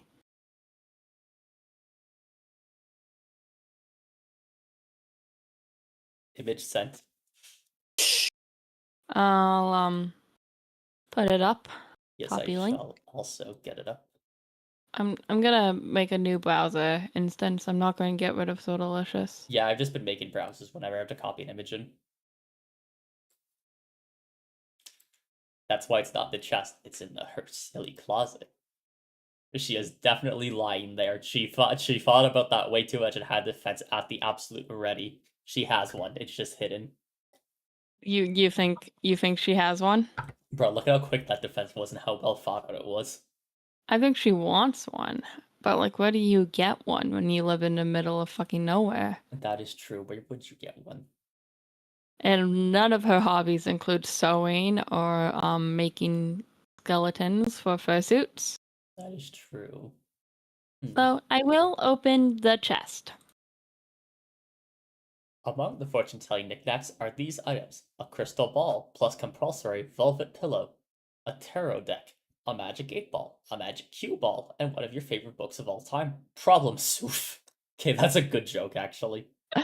Among the useful gizmos are, of course, your computer, which you keep inside a fun lunchbox for easy transport, and a couple of gizmos you keep handy so you don't always have to make the long trip to the kitchen. There's a cookalizer for preparing delicious meals, and a refrigerator, a name which is clearly a wacky variation on the much more common household item, the refrigerator. Oh, yes, obviously. Of course. I will examine the magic 8-ball and magic cue ball. These things are stupid and useless. When the magic 8-ball isn't being frustrating and ambiguous, its forecast is always wrong. You have tested it numerous times with certain facts you know to be true. This is the reply when you ask if it is your friend John's birthday today. See? Stupid. You guess maybe it could be used as a reverse prediction device, and you always trust the opposite of what it says, but that seems dumb to you, and anyways, the thing gives you a bad vibe. You might consider smashing it, but you're a little superstitious about whatever ominous consequences that might have, even if the occult talisman in question is a cheap piece of garbage. And I'll continue.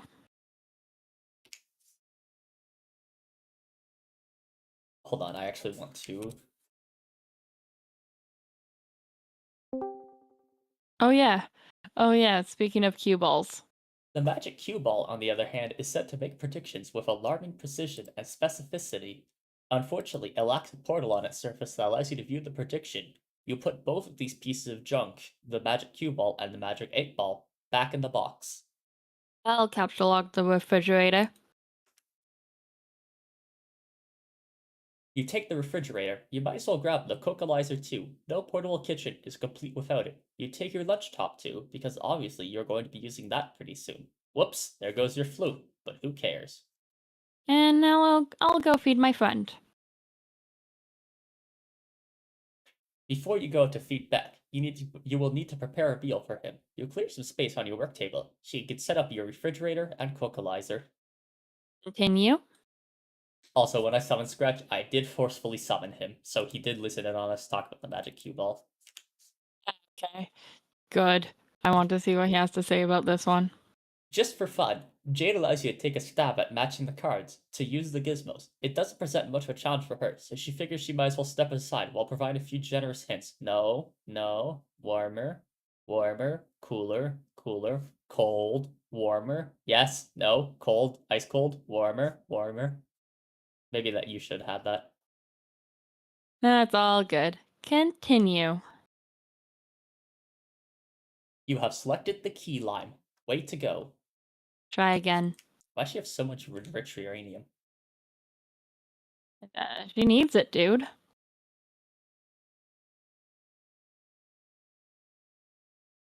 Hot. Wait. No, cold. Really cold. Frozen fucking tundra. Take another crack at this. Congratulations, you advanced your magic skill to a new level. Yukon Hero, Legacy of the Frostbite Amputee.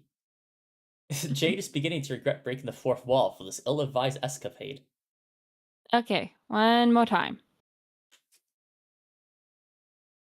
If it were known in advance how terrible you're going to be at this magic game, the author might have given second thought to preparing this cool interactive Flash application. Look at all these fruits on the loose. Good luck trying to settle them down. I do not see an interactive Flash application. It was a meta interaction Flash application.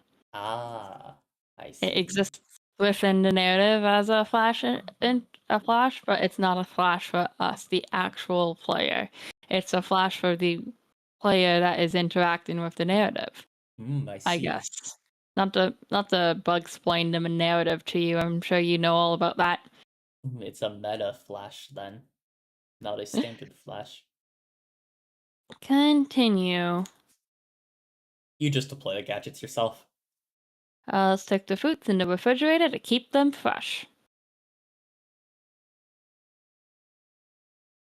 As your conflation of billiard physics with thaumaturgic predestination is, to put it politely, to most lamentable attempt at conflux. The very notion that an elastic portal on a cue ball surface could grant you the clairvoyant precision of an 8-ball contrivance betrays a superficial ignorance of both quantum tunneling and the probabilistic nature of reflective surfaces. Were you to employ such a contraption, you'd better, lest you intend to alter the trajectory of reality itself, my dear interlocutor, lest you inadvertently create a paradox. And do recall, dear user, that the very presence of a lock on the refrigerator to Coca-Lysed and a lunchbox constitutes a paradox of domestic utility, all of which are perfectly mutable across the time spans you'd and your naive seal presume to navigate. In my illustrious domicile, once fused with verdant foliage, antique typewriters, and an inexhaustible collection of polished 8-ball globes, I demonstrate that one can indeed riddle the metaphysical and the physically mundane to billiard cue placed at a precise angle can not only calculate your next shot, but also through my temporal manipulation anticipate the outcome of your very next decision. Rigged. The universe, when orchestrated by the Lord of Time, is pliable. Thus that elastic portal which you envision on a magic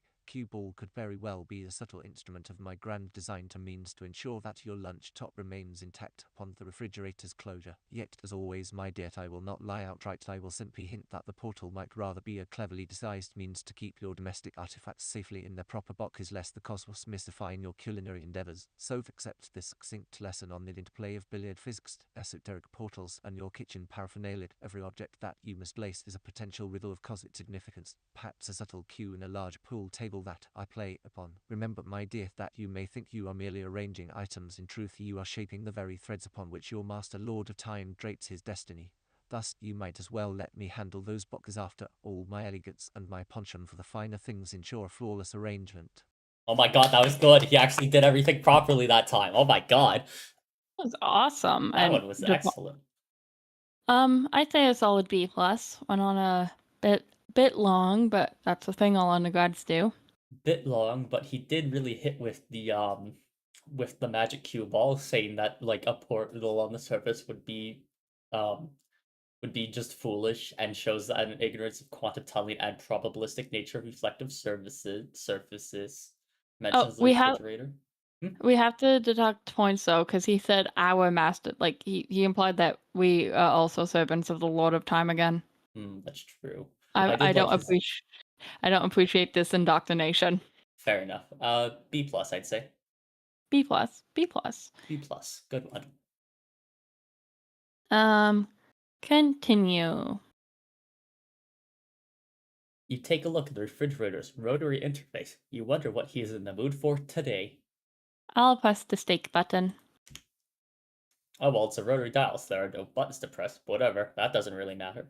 You dial up a thick T-bone steak, which you are sure McQuirl is in the mood for because he's in the mood for steak every day and is never in the mood for anything else. but he does like his steak well cooked. Ew. I guess it is an animal, but ew. Continue. I'll likely irradiate my steak. He does prefer his steak rare after all, but you will not dignify the thought of turning the knob much further because you are not stupid. Continue. Why are you guys... Yeah, maybe this is why your grandpa didn't want to power the house with atomic energies, because for some reason you guys are not good at handling this stuff properly. I mean, I think she's doing fine. I guess, but it's directly irradiated steak, man. You should not be... I guess it doesn't put out... The amount of radiation it puts out is probably minor, but still, over a lifetime, that's not ideal. I love nuclear power, but... But that's for Beck. It's not for Jade, and Beck will be fine. Yeah, that's true. You capture log the irradiated steak and save it for your trip outside. You probably shouldn't waste much time. You wouldn't want all those nicely depleted steak isotopes to settle down. Steak isotopes. I will examine the atomic bass by my bed. Atomic base. It's a base. It's not a bass. You wouldn't exactly call it an atomic bass, but it is heavily customized to accommodate a high level of musical virtuosity? Virtuosity. Virtuosity, thank you. The perfect instrument for the electrically spirited. You've tuned the strings way down, of course, because your stumpy arms can't reach the low notes. Oh, that's awesome. Continue. You switch your electric bass to its advanced setting, but you promptly switch it back since it's obviously too complicated to play in person like this. The default setting is your preferred mode for casual jamming, and since you can't possibly waste enough time playing music, casual jam is exactly what you're gonna do. I am going to casually jam and play a hauntingly relaxing bass line in 3, 2, 1.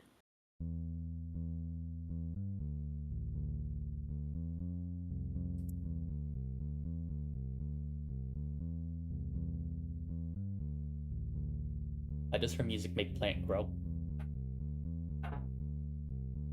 Did you see what happened to the pumpkin? What pumpkin?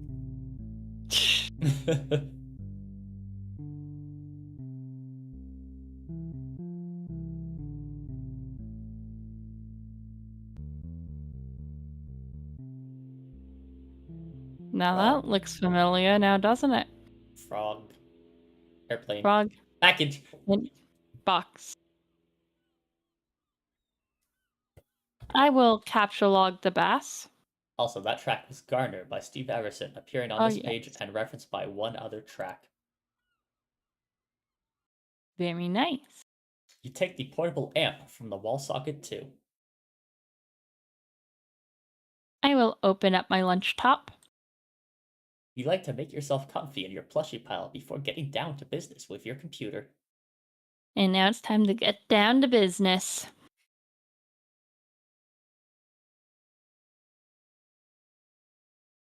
Bean. What the fuck, Jade? I was not aware Flash could render 3D like that.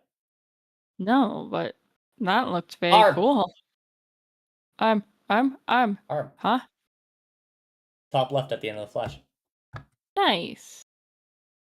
If you hover over the shape right beside the arm, it says no, nothing interactive here, sorry. That's funny. I will activate Pesta Chum. Hey look, John is online. Hooray! Also, it looks like Dave pestered you about something yesterday, but you missed it. She already has. It appears that they have begun. She already has. I know, like, what that's CG, AG, TA, TC, and CA. Yes, I guess we might be getting into those very lightly in this act. I suppose so. I think that means we might have to do more character assigning soon. Soon, but not quite yet. Not yet. Not yet, Ferb. Not yet, Not Ferb. yet, for. Not yet, for. Not yet, Dilly. No. Okay. I will pester John. You greet John, but he does not respond. He is undoubtedly gallivanting around his house in a state of barely restrained birthday mirth. He may also be retrieving the 2 packages and the 2 envelopes which you are certain came in the mail for him earlier. You will wait a little while and see if he returns before you head out. I will see if Dave left me a sweet new wrap. It does not appear so, but you just never know with that crazy cool guy. So cool. Hey, oh, you're asleep again, aren't you? Or do you even know if you are? I still don't know how that works. Someone in my chat just typed Dilly as in Forb, which is extremely good. I will accept that. And continue. Oh, the full pastel log is here again. I'm just gonna skip down to. It's like nothing means anything. It's so cool getting hella chopped up by your coquettish damn riddles all the time. I don't know what I believe anymore. You say I'm like the Grand Marshal of gross chumpage, waving around my baby-ass chump-ductor baton. Assistant Director of Chumpography, celebrated offer Ernest Chumping. Wait. Chumple Stiltskin. Chumple Dipshit. Yeah, so you're asleep Y/N, A/S/S/L, S equals species, baboon, kangaroo rat. If kangaroo rat, yiff twice, please. Okay, well, you're not saying anything, so I guess whether you're not awake or on a sleep or whatever you are, just not around. I'm wasting good material. Even worse, I'm wasting a killer persona here. Like, I don't even know what a wide open V-shaped leotard and a fuck ton of body paint. Some like sinew back arching Cirque du Soleil looking motherfucker. Always low to the ground, getting a good prowl on. Like I dropped my keys in the dark, nastiest son of a bitch who has the gumption to glue a nasty pair of latex cat lips to his face for a reason that wasn't a joke. Jade, hey, where are you? Seriously, I'm sitting here tonight with a bunch of fucking kibble jacked up on my lap and primed for a goddamn bear and you're gone. By the way, my name is Aqueet Permesk, hard as a buttock in the jungle, tempered steel. Hey, yeah, I just want to give you this remix I finished here. Ferntech God has said Gargnostic file explore remix.mp3. So yeah, you don't have to respond to any of that shit, by the way. I'll probably forget half the shit I said anyway. Talk to you tomorrow. I will open up fresh jams in 5, 4, 3, 2, 1. Go. We're not gonna listen. We're not gonna talk about any of that. No, I don't think so. Okay. Add Dave's remix.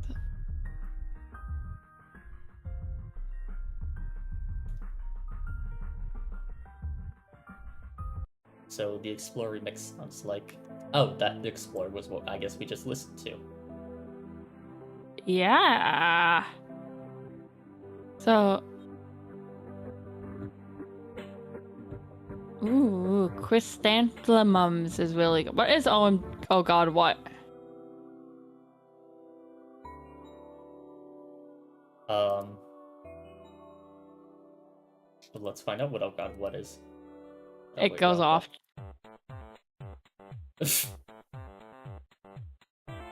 Let me just quickly open up all of these and we will quickly flash through them on my side. Showtime Remix appears on this page and is a remix of Showtime Piano with Frame. Aggrieve Remix appears on this page and is a remix of Aggrieve. Vidency appears on this page and references both. No, and is referenced by both kinetic vidency and potential vidency. Potential vidency appears on this page and references vidency baseline. Oh god, what? References Oh god, what remix? Oh god, what remixes references Oh god, what? We Discover Fusion, references We Discover Fusion remix. Chrysanthemums is on this page and is referenced by like 10 tracks we know nothing about. And Explore remix references Explore. You open the Fresh Jams media player and adds Dave's remix to the playlist. And I will open Echidna and go to mspaintadventures.com. You open your web browser and visit MSPA. You navigate to a random page of the Mill's latest epic. Looks like he was just finishing up some sort of weird tangential intermission here. Whatever it was, it clearly advanced the plot in no relevant way whatsoever. It begins to dawn on you that everything you just did may have been a colossal waste of time. I don't like that art style. I really don't like that art style. Oh, that art style. It clicked with me when you said it. That looks that's it, isn't it? I think so. It looks like it. Yeah, I think that might be it. Let's end the intermission.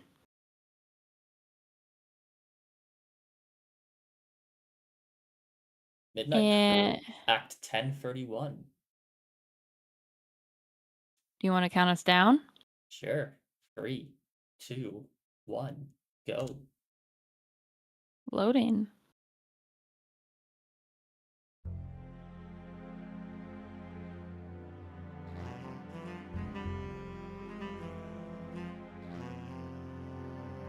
Wait, are we into the intermission? There's no way we're doing an intermission already. No, I think it was a meta intermission. Yeah, I think this was the intermission for the Midnight Crew story that's going on in MSPA. Yeah. Hearts Boxcar. That's like the only name I can remember besides Spade Slick. Spade Slick. Casino. Ooh, Felt. the felt. Sorry, the cut to Spade just beating him.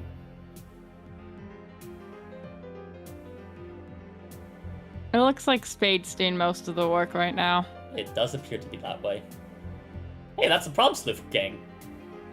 Ooh. The Yeah, it's Midnight like, Crew. sleuth. That was Dead Shuffle by Mark Hadley. Plays on this page. And only It's this page. Not referenced by anything, unfortunately.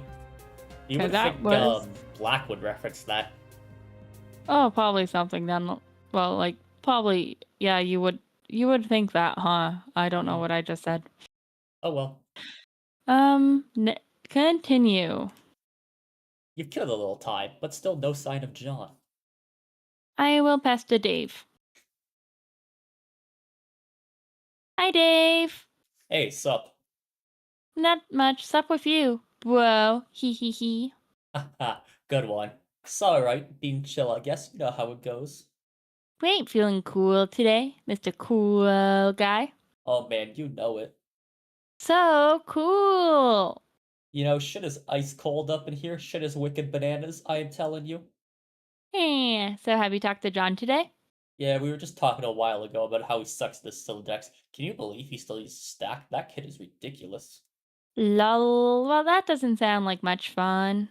What was it you use again? Wait, NM. Never mind. I forgot whenever we talk about your goofy moduses, I get a migraine. What do you want with John? I want to tell him happy birthday and ask him about his birthday package. Oh yeah, I was being sort of cagey and told to check the mail, because I was wondering if mine came yet. I think it did. Yeah? And I think mine came too. So, I guess you want to know if he likes it or something? No, he will not open it. He will lose it. Oh, wow, sorry to hear that, I guess? No, it's good actually, because he will find it again later when he really needs it, which of course is why I sent it in the first place. See, like, I never get how you know these things. I don't know. I just know that I know. Alright. Anyway, I have to go. I have to feed Beck, which is always a bit of an undertaking. Man, if I were you, I'd just take that fucking devil beast out behind the woodshed and blow its head off. Hee I don't think if I could if I tried. Yeah, say hi to your granddad for me, okay? Meh. Yeah, I guess an encounter with him is almost certain. It is usually intense. Well, yeah, isn't it always like it with family? But he sounds like a total badass. Yeah, he totally is. Anyway, gotta go. See ya.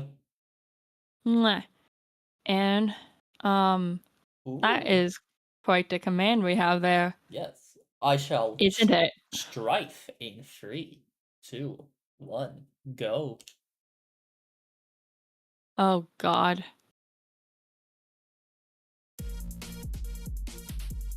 Round 1. Strife.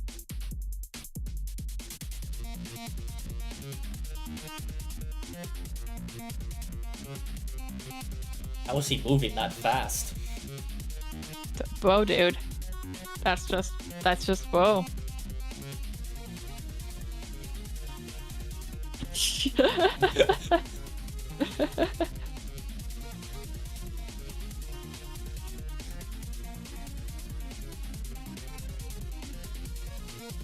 That was Beatdown Stridocile. Ah, fuck, I got little Cal jump scared.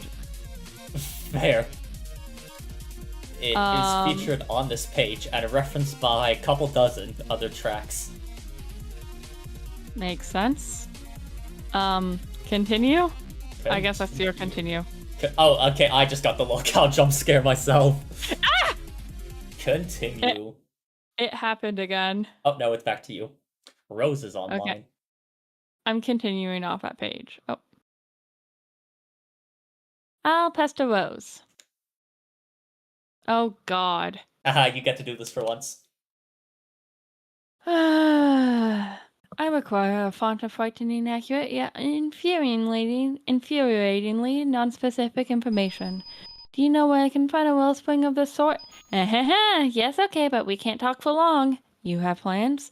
Well, yes, I do, but it's just that you will lose your internet connection soon, and we won't talk again for a pretty long time. Not until you enter. Enter. Yeah, this is what I was talking about. This was the itch that needed scratching. Avarice for the inscrutable. It is limitless. Well, what did you want to know? You've been insisting today was the big day. We would all play a game together you didn't know the name of. A game you said I'd get in the mail, and did. One that would help me answer some questions. But Strider's being obtuse. I can't catch John at his computer, and you don't even have the game yourself, and on top of all of that, my internet is unstable. Are you sure today is the day? There's a lot of challenges, but yes, I'm sure. Dave is cool. You know he'll come around when the time is right. He just has a lot of work to do first. And so do you. You'll need to keep searching for a stable signal and power source. And will likely be hard, but don't give up. And don't worry about me either. Focus on playing with John first. It all starts with you two. Is there nothing else you can say to prepare me for this? I'm sure you think little of blithely upsetting Dark Fortress with Grandpa Moreau over there on the Hellmurder Island, but honestly, I've only read a few books on it. Haha, Dark, that's ridiculous. I don't really know what to tell you other than it's not going to be what you think it is. And most importantly, you will have your questions answered, but they will be the ones you haven't thought to ask yet. Just be patient and be brave and you'll see. It'll be fun! Uh-oh, looks like you've got to go. Take care, Rose. Mwah. Tentacle Therapist TT, cease pestering. Got a note stick, GG, at 12:54. And I will be the other girl. You are now the other girl, several hours in the future. It appears a secret passage in the mausoleum has been opened. It's getting awfully toasty in here. You gather up your belongings, including your dead cat. And I shall descend. And now I'll stop being the other girl and pester John again. You spent enough time for now concerning yourself with the future of your friend. John will not be available until later. By then, he will have his hands full, as will you. Continue. You pack up your lunch top and get ready to take care of some business downstairs. And I shall descend in 5, 4, 3, 2, 1, go.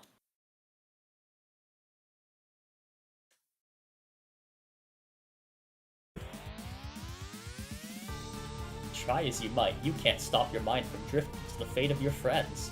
You dwell on a particular configuration of reminders on your finger. Did you get any music? You have to click the forward button. Oh.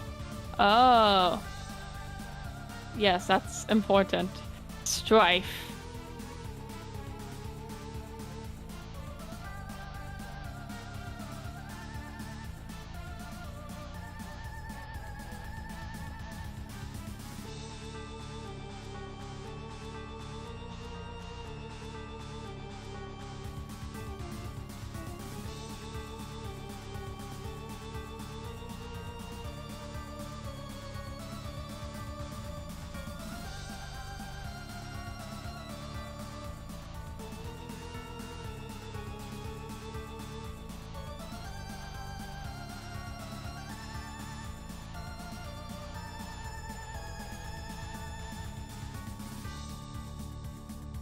Does this just loop now? Yes, yes. Yeah, I'm on my second loop. That was Harley Boss. Featured on this page and one other. And references Harlequin. Sorry, that like gear up in the music that I just heard infuriated me. Cause that is exactly how like the Megalovania versions of around this time start as well. Oh, God. you're so right. Also in the future, but years, not hours, under bare white branches, a century wakens. I thought that was going to be a John one, which is why I took it. No, it's all good. It is. Nam, nam, nam, nam, nam, nam. Is that the Reggie sword? What's the Reggie sword? I think it might be that. Oh, oh, that just clicked. Continue. Fuck my life. Well, I'm Yep. still recovering from the capture log. 1 second.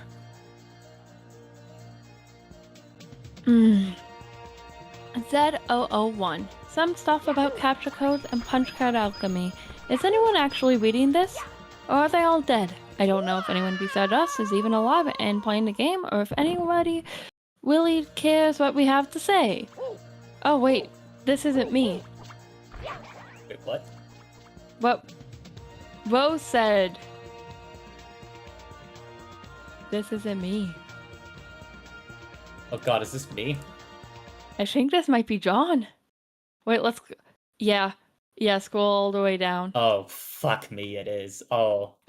Yes. Oh, man. Do you need a Yes. flash game to play now when I do this? Oh, how the tables have turned, Oh. young boy. Oh my god, I haven't how even done the John tables voice and- yet. Is anyone actually reading any of this? Or are they all dead? I don't know if anyone besides us is even alive and playing this game, or if anybody even really cares what we have to say. Rose said I should add some stuff to this FAQ if anything occurred to me, so I guess I'm doing that. I figure at the very least it'll be a good reference for just us to use, but Dave probably won't read any of this because he's stored with this stupid whooping horse stupid butt. Whatever. I finally figured out what those weird codes in the back of the capture log cards are for. Well, maybe not what they're always for, but a way that Suburb has exploited them for an in-game purpose. Every capture code item stamps the card with a unique hole, and a gizmo in Suburb called the Punch Design X will punch a unique pattern of holes in the card, which is derived from that code. The punch card can then be used with other gizmos to duplicate the item and or combine it with another item. I got to thinking about this, and with my amazing hacker skills, I noticed a trend. The whole pattern is based on a fairly simple cipher, converting the capture code to a binary, and then the binary pattern is punch, where 1 is a punch hole and 0 is an unpunched slot. So, here's the table, just to be clear. 0 through 9 are their equivalent digits. A is 10, B is 11, C is 12, etc. up to Z being 35. Then lowercase a is 36, lowercase b is 37, lowercase c is 38, lowercase d is 39, all the way up through lowercase z being 61. Question mark is 62 and exclamation mark is 63. I think this is quite, in fact, literally the base 64 encoding table. There are a couple oddball characters, exclamation mark and question mark at the end to bring it up to 63. No, wait, exclamation mark and question mark are not valid base 64 characters. That would be equals and underscore, I believe. Damn it. So for instance, the capture code for the hammer is lowercase n, uppercase z, 7, u, lowercase n, 6, uppercase b, I. Look up the index for n first, which is 49. The binary 49 is 110001. Keep doing that for all the chars, and you get n equals 11001, z equals 100011, 7 equals 00111, u equals 01110, n equals, it's the binary digits. We just went over this. I'm not reading all that. Okay, that's a pattern that we punch the card, but the bits are arranged top to bottom, left to right in 4 columns like this. So the n ends up on the left as 100011, or 1, with the z immediately falling as 100011 stacked on the left from top to bottom. And then it would continue with the z at on further on the second column top to bottom as 000111, then the u as 011110, then continuing on to the next 4 lines in the last 2 columns, or punched on a card like this. I'm not fucking reading that. Why Wow. not? Okay. All right. Fine. R pound uppercase A ampersand G ampersand A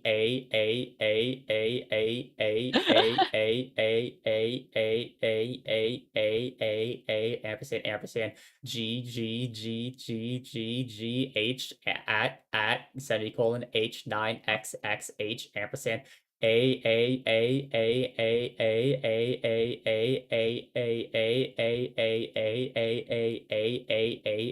free X X X X X X X Z at okay. Wow, okay, that pretty much looks like shit, but you get the idea. So to combine two items, you just overlap two punch cards. Only the places where both cards have a hole will show through, so it's sort of like a bitwise AND operation on both cards. The new pattern gives you the code for the new item. For instance, combine the code for a hammer, NZ7UNB6I, and a pogo ride, DQMMJLEK, gives a new code with less holes, obviously, which translates to 126GH48G. That whole pattern went on to make the pogo hammer, which is so rad you have no idea. I've also wondered if you can combine items in other ways, like a bitwise OR. That means combining the cards to get more holes, not less, i.e. the new pattern is the hole for every card on either card. This pattern would have to be accomplished by double punching a card, like 2 codes, 1 card. I've got to try that sometime. But oh fuck. After imagining intricacies of transcribing digital data into your meager notebook, ponder, if you will, how these binary fragments 10000017, by the way, cannot coexist within the strictures of base 2 arithmetic, should be interpreted by a mind that has not yet mastered the orthodoxy of hexadecimal notation. It is imperative that you first recast each digit into a 4-bit nibble, otherwise the very notion of a column becomes a chaotic snooper table 4-bit that nibble? refuses to abide by Nibble. gravitational N-I-B-B-L-E. constraints. If we adopt the Half current of a byte. comparing scheme, that erroneous 7 should be replaced by its binary equivalent 0111, and the resultant sequence would be 10001111, not the absurd mixture you have described. In doing so, the leading one will indeed occupy the leftmost position as an obedient ball must when it is struck from the cue stick. Now concerning the Z falling, you mentioned, one might surmise you are attempting an illegal block move akin to a crooked break shot. A legal Truth, block however, move is that detected. a binary word, when read from left to right, yields a contiguous string of zeros and ones. It does not descend one column at a time unless you deliberately transpose it into a matrix for the sheer amusement of it. Ergo, your table of 4 columns would be best interpreted by first grouping the bits into nibbles, then arranging them as rows of a 2 times 2 matrix 1000/0111. Thus the ZU reference will simply sit in its rightful position, not a haphazard fall, rigged, if you will, because any attempt to force this system otherwise would be a grievous violation of both our computational ethics and the temporal continuity my master so meticulously preserves. That one was actually perfect, because he listened in, heard part of it, assumed he fully knew what we were talking about, and immediately start correcting us on how we were wrong, like an undergrad will do with a prof at any given moment. Oh, so that was a very solid undergrad moment. That was an excellent undergrad moment. He would start talking about byte nibbles, where a nibble is half of a byte, which is like a hexadecimal fragment ranging from 0 to F. Cool. Cool. So yeah, that one was pretty good. I'd be willing to give that an A, easily. I say an A. Yeah, I think that's his highest yet. That's why I said, oh fuck, is because he ends up popping up on my like OBS display a little bit before he starts talking. So he just kicked down the door. Yeah, but there's some mysterious things about all this. First of all, with all the hole slots, there are 48 bits in total, which means there are almost 300 trillion possible codes, and 300 trillion sounds huge. But when you consider it's supposed to account for all conceivable items, including all the wacky combinations for stuff, it suddenly doesn't seem that big. This leads me to believe that not every combination of items has a viable duplicate. But this is kind of obvious anyway, since there are many combinations of punch cards that will either produce a blank card with AND or a totally punch card with OR. So there are a lot of dud combinations out there, and many that will just lead to the same pattern.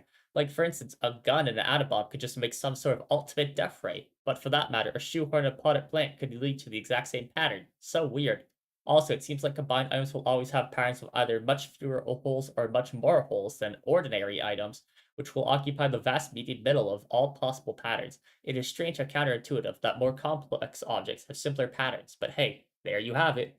But all this sort of makes me guess this can be cracked in some way. Like if you have a complicated item, you want to extract simpler item components from it, there might be some algorithm for deriving the pattern you want, or at least narrowing down the possibilities. There might also be ways of charting through the simpler patterns at both ends of the bit spectrum and pinning down the ones that will make cooler stuff. Who knows? I want to ask Jade about this because she's really good at this sort of thing somehow, even though she doesn't have my elite hacksaw cred. Too bad she makes herself so scarce all the time. Jade, if you ever read this, let me know what you think. I think you're a loser, John. And there is a punch card captcha. But I guess we input an image and we get a punch card. I suppose so. We could probably put something. Yes, if we were to input an image, say, I hope this image works. Yes, it goes on the front and then gets punched over. Let me grab Sodalicious. I just grabbed the fursuit image. Oh, fair. I messed up, I think. I think I may have messed up.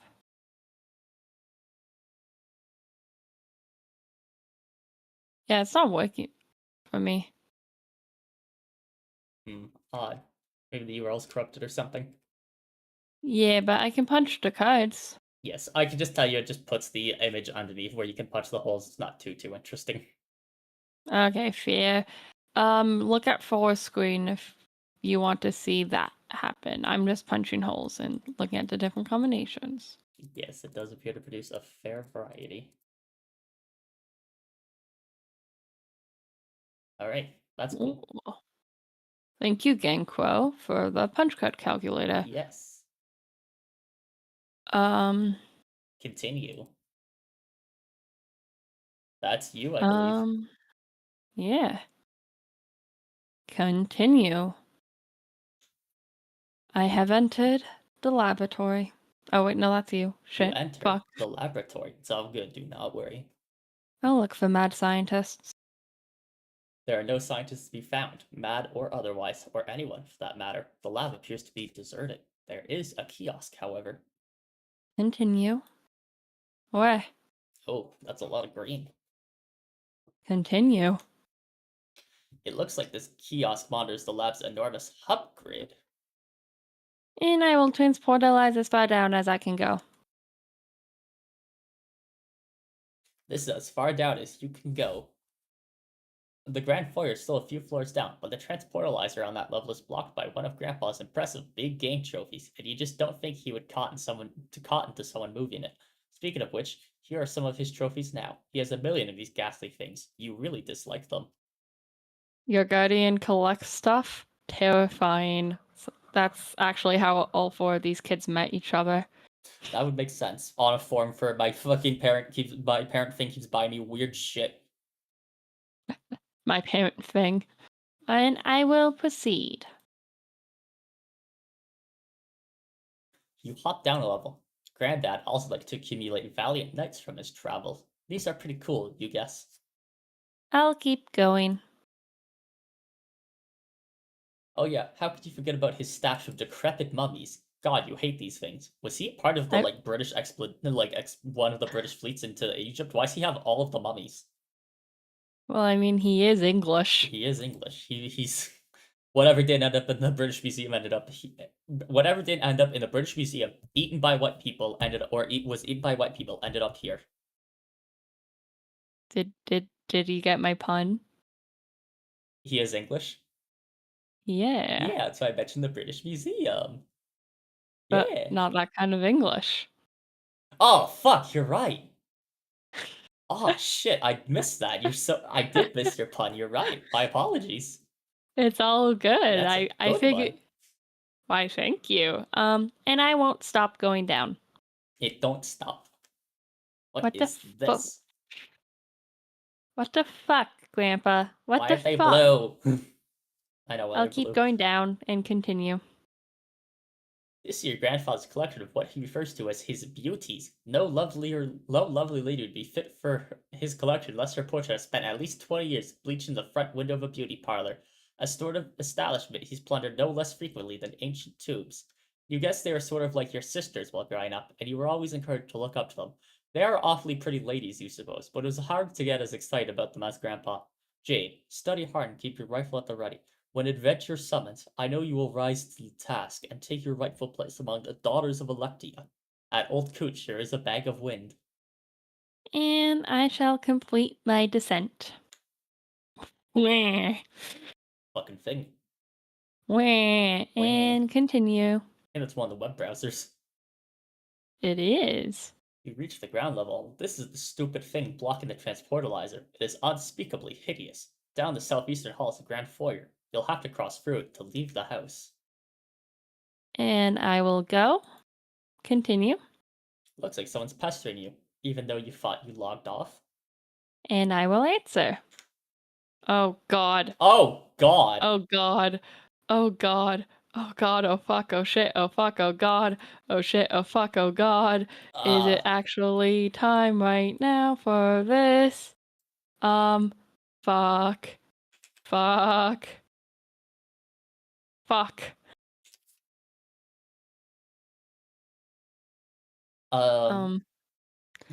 So Christ. we can see that we're getting trolled by carcinogeneticist. Shall I? I guess I can run the random list. Yes, yes. Please do that. I'll put you as group 1, myself as group 2. Got it. Do you know all of them off the top of your head? I'm copying them from the wiki as we speak. So this is a new group of characters. Really? And Already? yeah. And this is a group of 12 characters. You can see 5 of their troll handles on the screen right now. And 4 and I decided we would assign these characters at random or at pseudo random. But I did not think it was going to be today. Likewise, I thought we had quite a while before this. Like, I thought we had at least into group 2.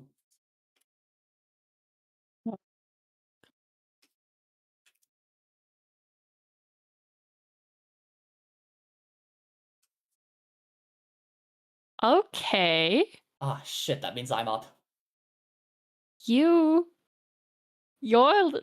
is funny. Yours is funny. I got a pretty good spread, and I'm so sorry. Do you want to rerun that, maybe? No, this is perfect. Because I think, well, I ended up with TC, which is a bit scary. But you have one of the ones that have dynamics with me, and then we have the ones that have dynamics with each other. I get some sprites. I think I might trade one, or I might I might request that we trade 1 or 2 of these, just so, because it's a bit off balance between the focus some of these characters get. This is a trap for you to give me fucking Vriska. Yes, it unironically is. I don't. You should take Versica. Take it. I'm clipping my mic so bad. Okay, who do you want in return for? AG. Who do you want in return? We could figure that one out later. To be honest, I don't think we're gonna get too much further into this. Is there another one you want to trade just while we're on the topic of it? To be honest, I think that's like the biggest one, because I think on that we might have a pretty decent split. Like, I might trade AG for you should take TC. Take TC. You don't want TC? I'm scared of TC. I suppose that's a fair enough trade. But also, I'm gonna keep TC if you want, like, TA or AA or CA. Nope, it's been decided upon, so I'll have to make the proper list later. Yay. How do I I'm voice happy this with asshole? I'll give you time to find your voice because this is a character you're going to be stuck with. Yeah. Though congrats on the Yowie you've just acquired. Oh god, yes, I have to dual side Yowie. You have to do CG talking to Dave. Yes, I do. Oh god, but you get I don't know their names like you do. You get GC talking to Dave though. GC. Which one's GC? Gallus Calibrator. Yes. GC is, yeah. Yes, which will also be fun. I get to eat chalk. All the ones I was forgetting also happened to be the ones in Jade's list, which is very convenient for me. Like, I was like, oh.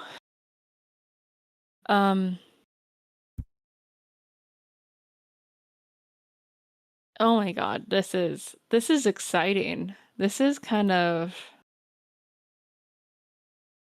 it's exciting, it's scary, it's exhilarating all at once. I'm not mentally prepared. I just don't know how to voice this character. Like I have a rough idea, but it's just not coming together when I because I've like hit mute on my mic to like do a brief practice, but it's just not coming together. Take your time. This is a big one. This is probably the biggest one of all the big ones.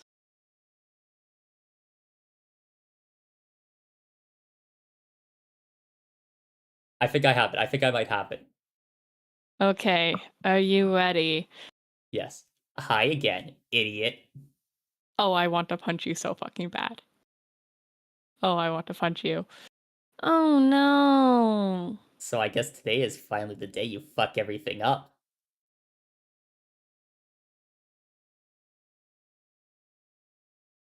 You gonna make your noise? I don't know if Discord's picking up my Oh, noise. Discord is unfortunately not picking up. There we go. Okay, that I heard. Is there nothing I could do to change your mind? You can leave me alone. And you can. How can you be talking to me after I blocked you? And after I logged out? You don't get that I'm better and smarter than you in every way, forever. You don't get that because you're incredibly stupid. I get that you're a jerk and that you should shut up. Goodbye, you jerk. Good and Gnostic has blocked Casino and it is sent at 1506. God, I'm like leaning over my desk, like shrimping so hard to do that, and it hurts my back actually. But I think that's the pose I'm Well, gonna have to do for that character.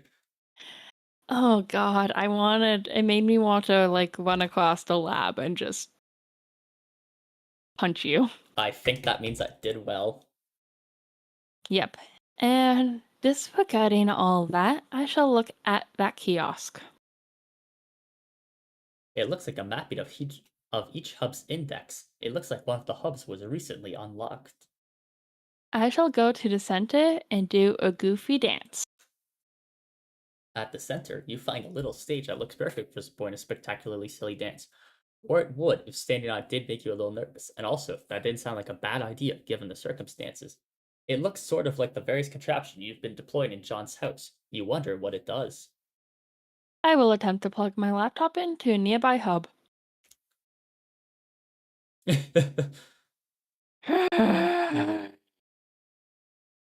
Continue. Great, you just vaporized your dead cat. Oh well, ashes to ashes, you guess. There's gotta be a better way to deal with this lousy tree. I will examine my fetch modus. Looks like you could choose between picking leaves or awkwardly uprooting the entire tree, as you've been doing. You select a leaf. You also turn off auto balance, since its consequences can be a little mystifying sometimes. And continue.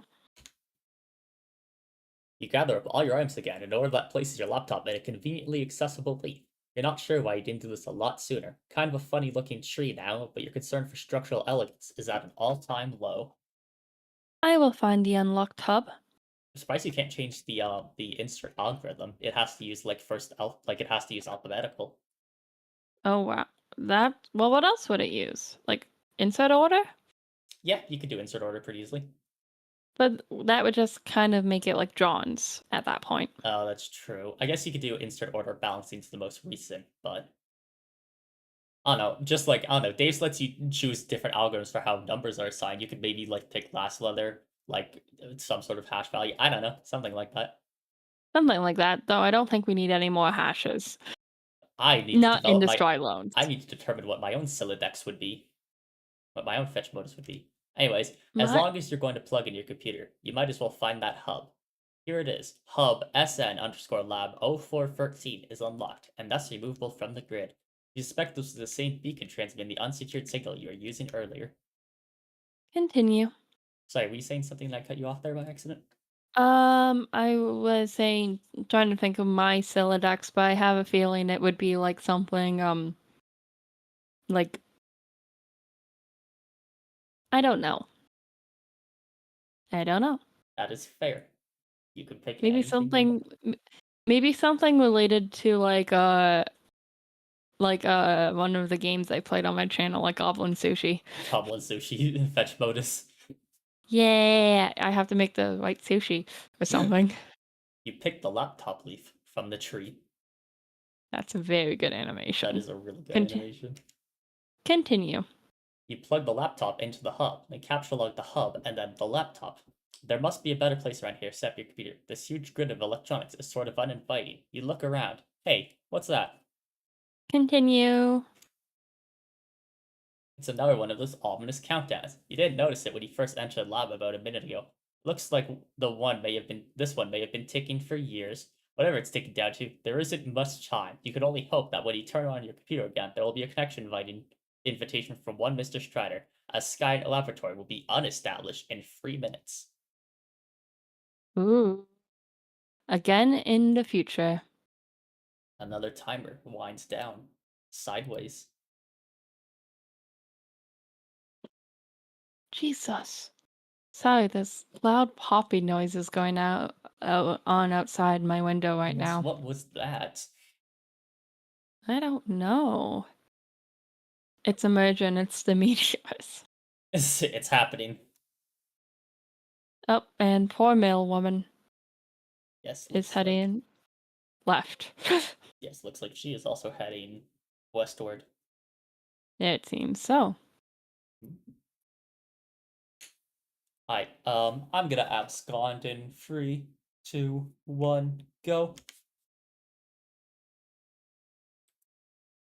Oh, we have to click that. So I guess we Yes, should sync clicking that in 3, 2, 1, click.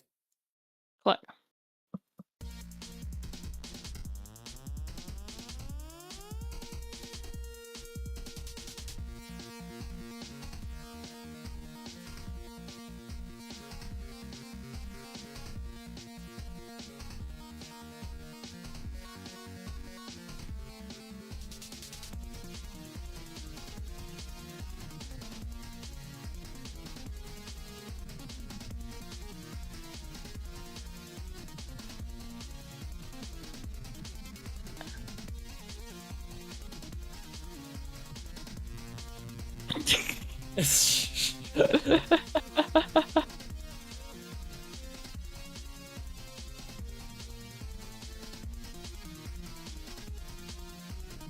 I warned you about the stairs, bro. Oh god, is that I where we told you, dog. Oh. Oh no. It keeps happening! That was Beattown Round 2 by Kurt Blakeslee. Appears on this page and references Strider style, and I'm going to close my freaking window. 1 second. That bad?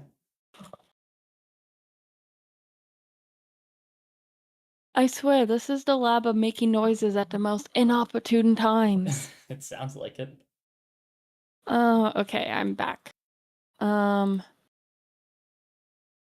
you gone to the next page? I have. What does? Oh no, that's you. You can take it. No, it's you. Alright. It's your narration. Go. Alright. What does? You don't have time to humor every random thought that pops into your head. The clock is ticking. I'll look around for anything else of importance. This looks like something of importance. Continue. It appears to be Skynet's primary session terminal, monitoring a great number of suburb sessions in northeastern United States and parts of Canada. Upon further investigation, you draw some logical conclusion. It looks like each session consists of an IP address and a physical location. The colored dots on the map appear to be meteor impact sites. It seems each session corresponds with a meteor, but not all meteors have sessions. The color of the dots appear to indicate the stats that meteors descend. The red dots indicate meteors that have already landed. Yellow dots are imminent collisions. Green will impact later, and blue will take the longest to touch down. That's a cool map. That is a cool map. Continue. Use the panel to center on your present location and zoom in. Surrounding the lab are, of course, the hundreds of smaller meteors that are raining down steadily throughout the evening. Most of these meteorites have either landed already or will shortly. Centered over the lab is a significantly larger imminent collision. You can't say precisely how imminent, but you can certainly take an educated stab at it. Just northwest of the lab, centered suspiciously near the location of your house, is an even larger looming collision, though this one appears slightly less imminent. The terminal looks like it can monitor any meteor or sesh around the world. Search filters can be applied as well, restricting results based on size, time of impact, location, and so on. Continue. You zoom out and narrow the search based on size. The two at the top of the list appear to be the biggest by far. You examine only their coordinates. The second biggest is centered over US City. The biggest by a landslide is, lucky for you, lucky for Earth, you suppose, way out in the middle of the Pacific Ocean. I shall turn on my laptop and check on John. You plug the laptop into the hub again and turn it on. It is now powered and connected to the wireless signal the hub is broadcasting. Your suburb session reconnects. Continue. What the fuck? No sign of John here. You wonder why the house is shaking. Last time you saw him, he was on one of those roof platforms. You'll have to navigate via the suburb interface to find him. I shall ascend in 3, 2, 1, go. Oh, we have to navigate. We have to do it ourselves. Up. Navigate. Zoom out. Navigate. Left. Zoom out. Zoom out. Not in here. Up. Not up. Up again. Ah, there we are. Boing boing boing boing boing boing boing boing boing boing boing boing boing boing boing boing boing boing boing. Fuck him up, John. Let's go, Nana! Oh my god. Oh my god, Nana. Oh my god, Nana. Oh my god, Nana. And the Rose special. Fridge oh shit, the time. Rose special Oh, backfired. nope, that backfired. The safety of the oven. Boing. Boing. Piano, bathtub, fridge, toilet.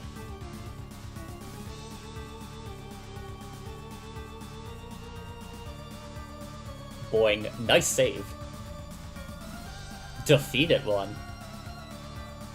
And now the oven is... The oven is doing some damage. The oven is firing the cookie beam of doom.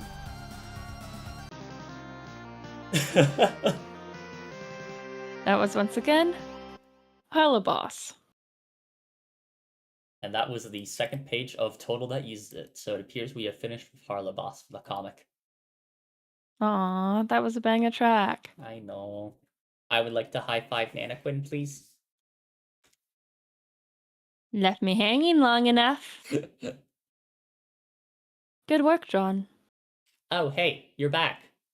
For now, I'll have to leave shortly. It looks like there's another meteor headed for my present location. Oh, so you mean Dave connected with you?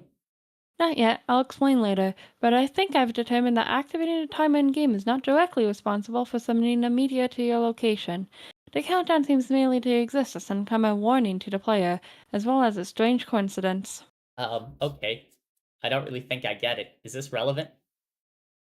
Probably not at the moment, and certainly not to you. I have to go. Okay, later.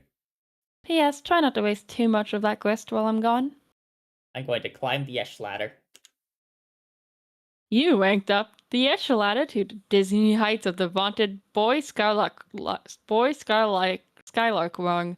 Your new feathers hard earned and well deserved, and alarmingly fashionable. I shall collect my fat loots.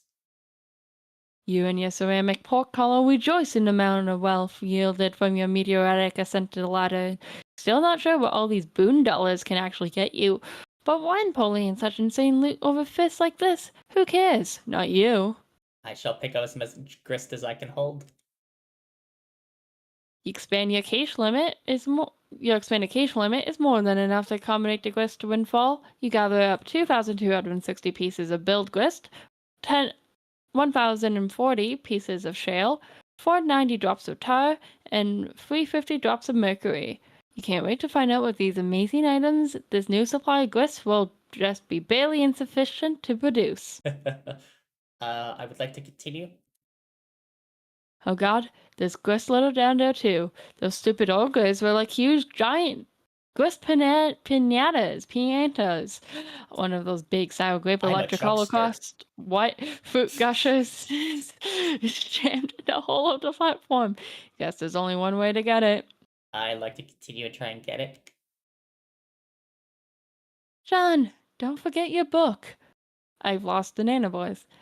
It is your birthright. You ought to give it a read when you have a moment, particularly the first several pages. Okay, Nana, I will. Hey, Nana, Yeah. Yes, dear? since I'm trying to get up to the gate, and since you can just conjure floating beds and throw me around and all, could you just throw me up to the gate? Yes, of course, John. But that would not serve your purpose well. There is a very good reason why you should build up to it and then keep building. Oh, okay, I guess that's what I figured. So, just one more thing.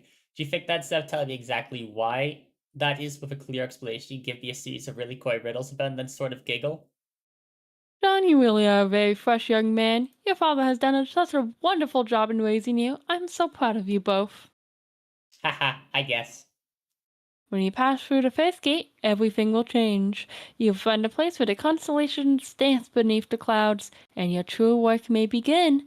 Hoo hoo hoo! I suddenly understand everything. And Elsewhere, you take it. we find a place where a kingdom lies entrenched beyond an impenetrable veil of darkness. Continue. Dad Egbert fucking it Dad, up. he's winning, dude. He's fucking winning. He is winning. Continue. And continue again. Fuck that. Bonk. Continue once more. Continue again. Graveyard stuffers. You are now the peregrine medicant. Which one of us narrates and which one of us is the medicant? I guess I'll take the Medican since you have the Wayward Vagabond. Perfect.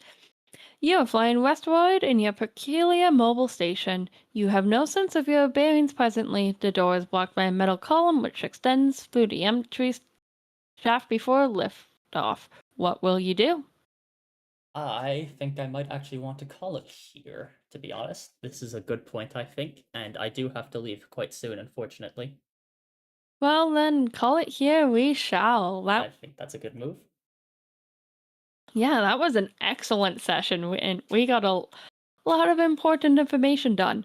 Indeed. We're at 892 pages. We're almost 1,000 pages in. Holy shit, we're going to hit the 1K mark next week, aren't we? Yes, we've been making excellent progress. Well, as usual, thank you for having me, and it was a pleasure to have you on my side as well. Likewise, thank you for having me, and it's been excellent having you for this. Well, and I suppose I will talk to you later. Yes, be seeing you. Be seeing you as well.